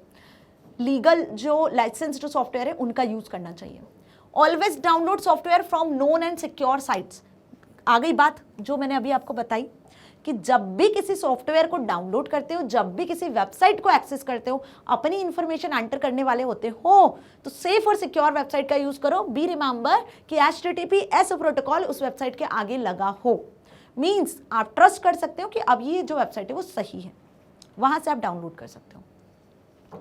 Always update the system software which include the internet browser and other application software. जब भी आप क्या करते हो, किसी भी एप्लीकेशन सॉफ्टवेयर को या इंटरनेट ब्राउजर को एक्सेस कर रहे होते हो, उससे किसी एप्लीकेशन सॉफ्टवेयर को एक्सेस कर रहे होते हो, तो उस सॉफ्टवेयर को हमेशा अपडेट करते रहना चाहिए, ठीक है। डू नॉट विजिट और download anything from untrusted website. Untrusted website से यदि कोई फाइल आ रही है या कोई ईमेल सेंड हो रहा है, कोई लिंक आ रही है, तो उसको एक्सेस नहीं करना है। यूज स्ट्रॉन्ग पासवर्ड, हमेशा स्ट्रॉन्ग पासवर्ड का यूज करो। जब भी आपको कहीं लॉग इन करना है, पासवर्ड को चेंज करते रहो पीरियोडिकली, सेम पासवर्ड हमेशा नहीं रखना चाहिए। While using someone else computer, जब आप किसी और के कंप्यूटर का यूज कर रहे हो और उस पर यदि आप लॉग इन करते हो, तो अपने पासवर्ड को ध्यान से, जो भी आपने फिल किया हुआ है, अनलॉक करके या लॉग आउट करके बाहर निकलो, है ना। ध्यान रखना है कि वहाँ पे आपको लॉग इन छोड़ के नहीं आना है, ठीक है, ये भी एक रिस्क होता है। For an unknown site do not agree to use cookies when asked for through yes और नो ऑप्शन। कोई अननोन साइट से यदि कोई कुकीज आता है जिसमें आपसे पूछा जाता है यस और नो, क्या इस फाइल को डाउनलोड करना है, अब आपको पता ही नहीं है कौन सी फाइल है, यस पे क्लिक कर दोगे तो डाउनलोड हो जाएगी, नो पे क्लिक करोगे तो नहीं होगी, है ना। तो ऐसी अननोन जो कुकीज होती है जिससे आप एग्री नहीं करते हो, जो आपको पता नहीं है, तो उसको एक्सेस नहीं करना है। Perform online transactions like shopping, ticketing and other services only through well known secure sites. जब भी आप ऑनलाइन शॉपिंग करते हो, ऑनलाइन टिकट्स बुक करते हो, what ever work you do online, तो ट्रस्ट वर्दी वेबसाइट्स का यूज करो। कोई भी अननोन रिसोर्सेज, अननोन वेबसाइट से ही काम नहीं करो, ठीक है। Always secure wireless network at home with strong password and regularly change it. हमेशा वायरलेस नेटवर्क का जब आप यूज कर रहे हो अपने मोबाइल फोन, लैपटॉप, पीसी को, यदि किसी वायरलेस नेटवर्क से, कोई बाहर के वायरलेस नेटवर्क से कनेक्ट कर रहे हो, तो तुरंत आईडी पासवर्ड चेंज करो, है ना, और प्रॉपर लॉग आउट करके वहां से बाहर निकलो, उसे फॉरवर्ड करके, ठीक है। चलिए बेटा, तो यहां तक अच्छे से समझ में आ गई सारी चीजें। अब हम डिस्कस करेंगे नीड ऑफ IT एक्ट, कि इस तरीके से मिलवेयर से, वायरसेस से, इनसे बचने के लिए गवर्नमेंट ने एक IT एक्ट बनाया है। इस IT एक्ट की जरूरत क्या हुई, ठीक है। So with the growth of internet की ग्रोथ दिन पे दिन बढ़ती जा रही है और बहुत फास्ट स्पीड से बढ़ रही है ना। तो with the growth of internet many cases of cyber crimes, fraud, cyber attacks and cyber bullying are reported. जो अभी हमने देखा, बहुत सारे साइबर अटैक्स भी बढ़ते चले जा रहे हैं। जैसे जैसे इंटरनेट बढ़ रहा है, जैसे जैसे इंटरनेट की सर्विसेज बढ़ती जा रही हैं, उसके डबल स्पीड से अटैक्स भी बढ़ते जा रहे हैं, क्रिमिनल एक्टिविटीज़ भी बढ़ती जा रही हैं। So the nature of fraudulent activities and crimes keep changing. To deal with some menaces, many countries have come up with the legal measures of protection of sensitive personal data and to safeguard the right of internet users. तो many countries में data को कैसे safe रखा जाए, internet पर protection को कैसे manage किया जाए, उसके लिए हर एक यूजर का उस पर राइट होना चाहिए, जिसके लिए गवर्नमेंट ने एक IT एक्ट बनाया। So the government of India the information technology act 2000, जिसे आप IT एक्ट 2000 के नाम से जानते हो। IT का full form information technology act, याद रखना। 2000 provide guidelines to the user on the processing, storage and transmission of sensitive information. इस एक्ट में गवर्नमेंट ने गाइडलाइंस प्रोवाइड की कि कैसे आप अपनी सेंसिटिव इन्फॉर्मेशन को, आपका बायोमेट्रिक हो, फाइनेंशियल इन्फॉर्मेशन हो, कैसी भी इन्फॉर्मेशन हो, तो जो आपकी सेंसिटिव इन्फॉर्मेशन है उसको आप कैसे इंटरनेट पे प्रोसेस करोगे, किस तरीके से वो सेफ सिक्योर रहेगा, कैसे आप उसको स्टोर कर सकते हो, ट्रांसमिट कर सकते हो। ये गाइडलाइंस बेसिकली IT एक्ट में बताई गई है, IT एक्ट 2000 में। In many Indian states, there are cyber cells in police stations where one can report any cyber crime. आप इंडियन स्टेट में कहीं भी किसी भी पुलिस स्टेशन में जाकर, साइबर सेल की पुलिस स्टेशन में जाकर कंप्लेंट करवा सकते हो। यदि ऐसी कोई फ्रॉडुलेंट एक्टिविटी आपके साथ होती है, वहाँ आप रिपोर्ट लिखवा सकते हो। This act outline cyber crimes and penalties for them. इस एक्ट के थ्रू फिर उस साइबर क्राइम पर पेनाल्टीज और एक्शंस के लिए बनाया गया है। ठीक है, यहाँ कुछ आउटलाइंस दी गई हैं एक्चुअली इसके लिए। Now meaning of e waste. तो IT एक्ट का एक क्वेश्चन आपसे पूछा जाता है। IT एक्ट का फुल फॉर्म पूछ सकते हैं, ईयर पूछ सकते हैं, IT एक्ट होता क्या है ये पूछ सकते हैं, क्या गाइडलाइंस है इसकी वो भी पूछ सकते हैं। तो होप यहाँ तक अच्छे से समझ में आ गया। अब हम मूव कर रहे हैं next. So meaning of e waste आ सकता है, आपसे पूछा जा सकता है। ई वेस्ट क्या होता है? ई का मतलब इलेक्ट्रॉनिक वेस्ट। ठीक है, जितने भी इलेक्ट्रॉनिक डिवाइसेज होते हैं, यदि वो वेस्ट हो जाते हैं, वो खराब हो जाते हैं, तो क्या कहलाता है? वो ई वेस्ट कहलाता है। ठीक है, सो ई वेस्ट और इलेक्ट्रॉनिक वेस्ट इंक्लूड्स इलेक्ट्रॉनिक और electric gadgets and devices that are no longer in use. जो बहुत समय से आपके यूज़ में नहीं आ रहे हैं, तो वो रखे रखे भी खराब हो जाते हैं। जैसे कुछ CDs हो गई, कुछ पेन ड्राइव्स हो गई, कीबोर्ड, मॉनिटर, लैपटॉप, PC वगैरह, जो भी चीज़ आपके ओल्ड हो जाते हैं, जो बहुत दिनों से यूज़ नहीं हो रहे हैं, इलेक्ट्रॉनिक डिवाइसेस, कुछ फोन्स वगैरह भी होते हैं। ठीक है, तो ये क्या कहलाते हैं? आपके ई वेस्ट कहलाते हैं। Hence discarded computers, laptops, mobile phones, television, tablet, music system, speaker, printer, scanner etcetera. देखो सारे डिवाइसेस की बात कर ली यहाँ पर। That constitutes e waste when they are near और end of their useful life, जो कि यूजफुल लाइफ के नियर है या उनकी यूजफुल लाइफ का एंड हो चुका है। This are called as e waste. तो ई वेस्ट क्या होता है और इनमें किन डिवाइसेस को आप इंक्लूड करते हो? ये क्वेश्चन पूछते हैं, एग्जाम्पल के साथ बताओ, तो यही आंसर लिख कर आओगे। Now reasons of e waste hazards. अब ये ई वेस्ट जो है, ये हमारे ह्यूमन हेल्थ पर, हमारे इन्वायरमेंट पर भी बहुत ज़्यादा अफेक्ट करता है ना? कभी सोचा नहीं होगा, बट ये ट्रू बात है कि जो ई वेस्ट है, ये जो इलेक्ट्रिक डिवाइसेस हैं, जिनका नाम मैंने अभी आपको बताया, ये बेसिकली हमारी ह्यूमन लाइफ पर और हमारे एटमॉस्फेयर दोनों को अफेक्ट करते हैं। तो इसके क्या रीजंस हैं वो समझ लो पहले, ये भी पूछते हैं एग्जाम में। E waste is becoming one of the fastest growing environment hazards in the world today.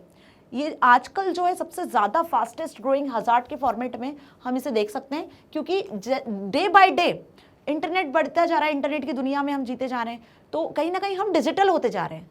जब हम डिजिटल होते जा रहे हैं तो हमें इलेक्ट्रॉनिक डिवाइसेस की ज़रूरत है। आज आप छोटे से बच्चे के हाथ में भी फ़ोन देखोगे और एक ओल्ड एज पर्सन के हाथ में भी फ़ोन देखोगे, है ना? फ़ोन हमारी नेसेसिटी बन चुका है और उसके अंदर जो टेक्नोलॉजी है जिसका हम यूज़ कर रहे हैं वो तो एक अलग ही चीज़ है।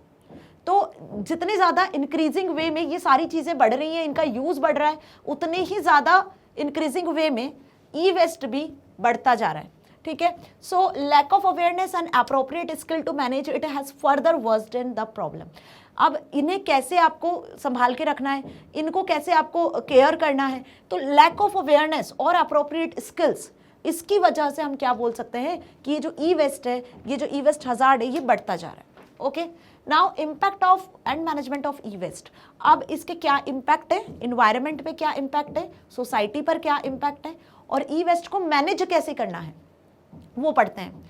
देखो ये ई वेस्ट वाला क्वेश्चन एक ना एक तो आएगा ही आएगा, कंफर्म है। इस पूरे चैप्टर से ई वेस्ट इतना इंपॉर्टेंट नहीं है जितना पहले के टॉपिक्स हैं। तो पहले सबसे मेन इंपॉर्टेंट बात मेरी सिर्फ ये सुनो कि यदि इस चैप्टर से आप ई वेस्ट को स्कीप भी कर देते हो तो कुछ बहुत ज़्यादा बिगड़ेगा नहीं, पर स्कीप करना ही क्यों है? क्योंकि बाकी के जो टॉपिक्स हमने पढ़ लिए वो बहुत ज़्यादा इंपॉर्टेंट है, वो हर साल आते हैं, जिनके आने के 100% चांसेस है। ई वेस्ट का एक आधी क्वेश्चन आएगा जरूर, आएगा तो सही, लेकिन आएगा जरूर, एक क्वेश्चन जरूर आएगा, चाहे वो 1 मार्क में दे दे, चाहे वो 2 मार्क में दे दे। तो ई वेस्ट होता क्या है, इसके क्या रीजंस है, इसको कैसे मैनेज करना है, इन्वायरमेंट पे, सोसाइटी पे इसका क्या इफेक्ट पड़ रहा है ना। ये जो मैंने पॉइंट्स अभी बताए हैं, ऐसे क्वेश्चंस इसी तरीके से आपसे पूछेंगे एग्जाम में। तो बस ऊपर ऊपर इनको समझ लो, और ये आपकी रियल लाइफ से रिलेटेड है। ये आपने ज्योग्राफी वगैरह जो साइंस पढ़ा होगा पिछले साल तक, उसमें भी आपने पढ़ा ही होगा, है ना। सो इन्वायरमेंट, सोसाइटी और कैसे आपको ई वेस्ट को मैनेज करना है वो समझ लेते हैं।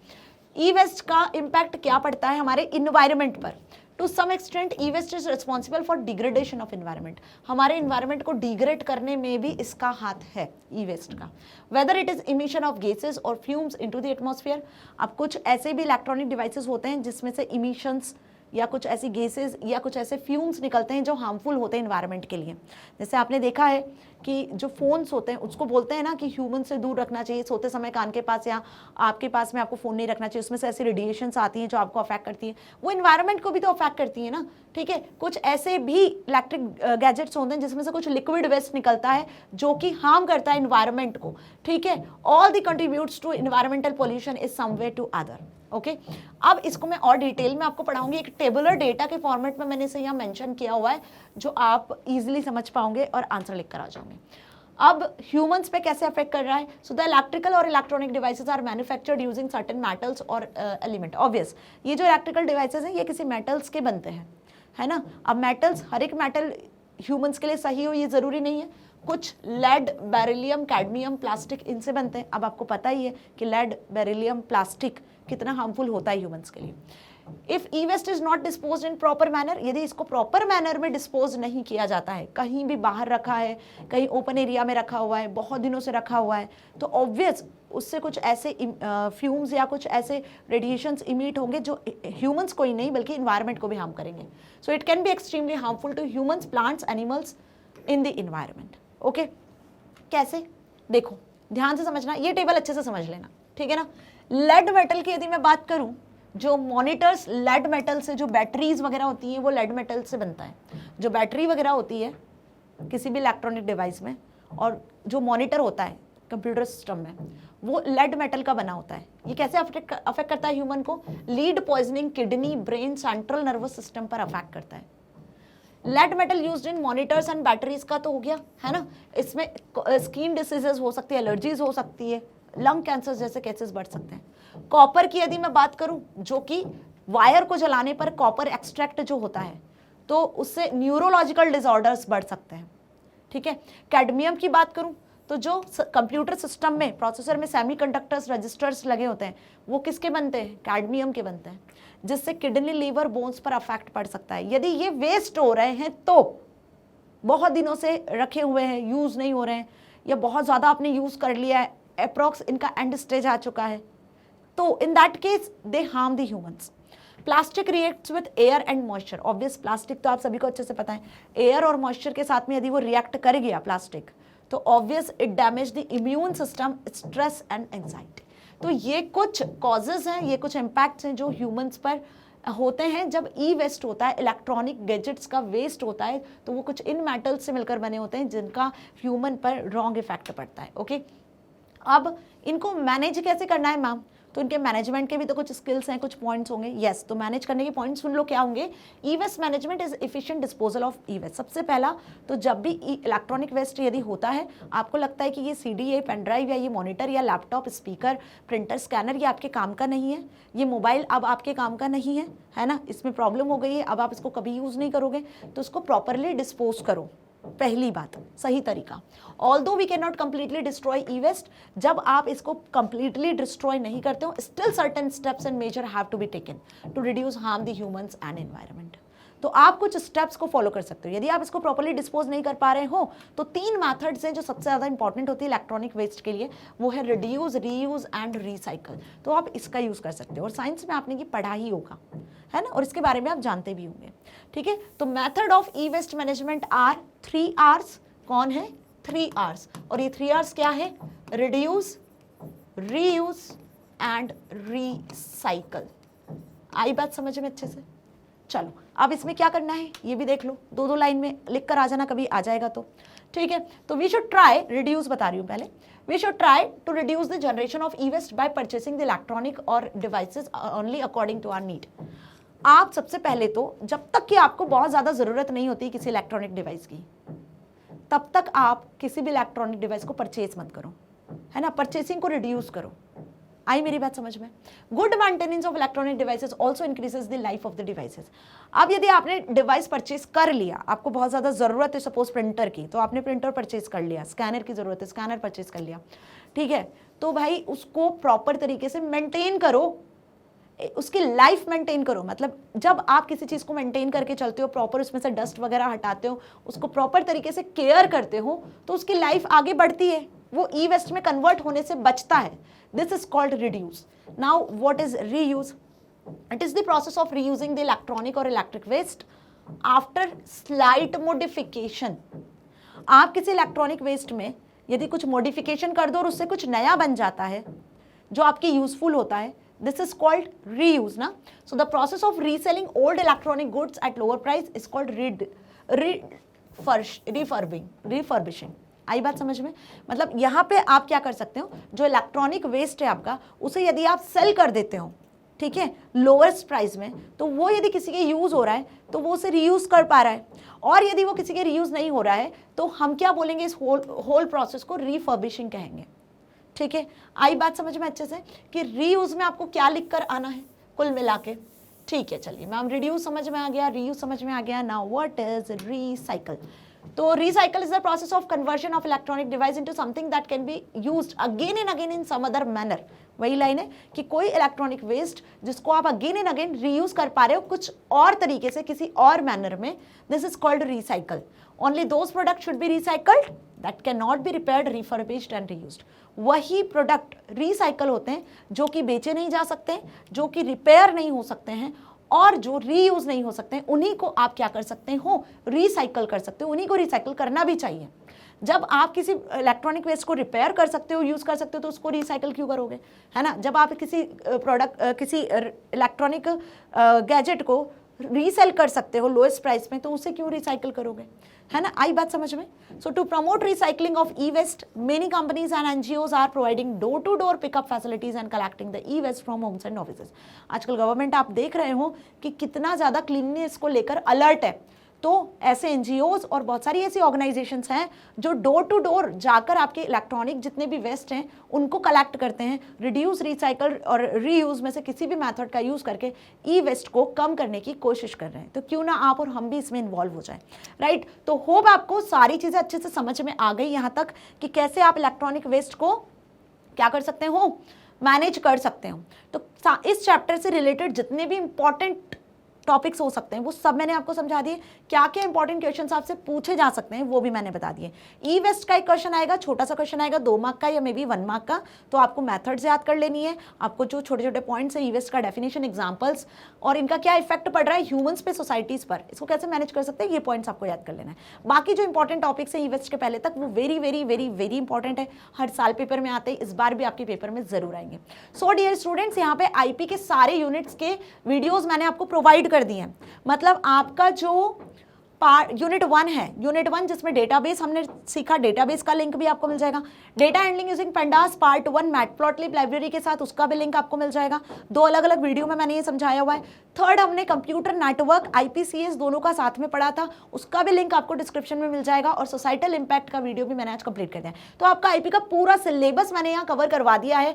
और अब किस बात की देर है, और आपको अब क्या चाहिए? जब सारी चीज़ आपके पास में, पूरा सिलेबस आपके पास में, तो फिर आप एग्जाम में अच्छे मार्क्स लाने से आपको कोई नहीं रोक सकता है ना। और इसके अलावा भी बहुत से सरप्राइजेज हैं। देन वेट करो, बहुत जल्दी मैं आपके साथ में इंपॉर्टेंट क्वेश्चंस और एमसीक्यू सैम्पल पेपर्स के साथ मिलूंगी, ताकि आपकी प्रिपरेशन और अच्छी हो सके और आप पेपर को फोड़ कर आ सको। सो मिलेंगे नेक्स्ट सेशन में। Till then stay happy. Thank you so much.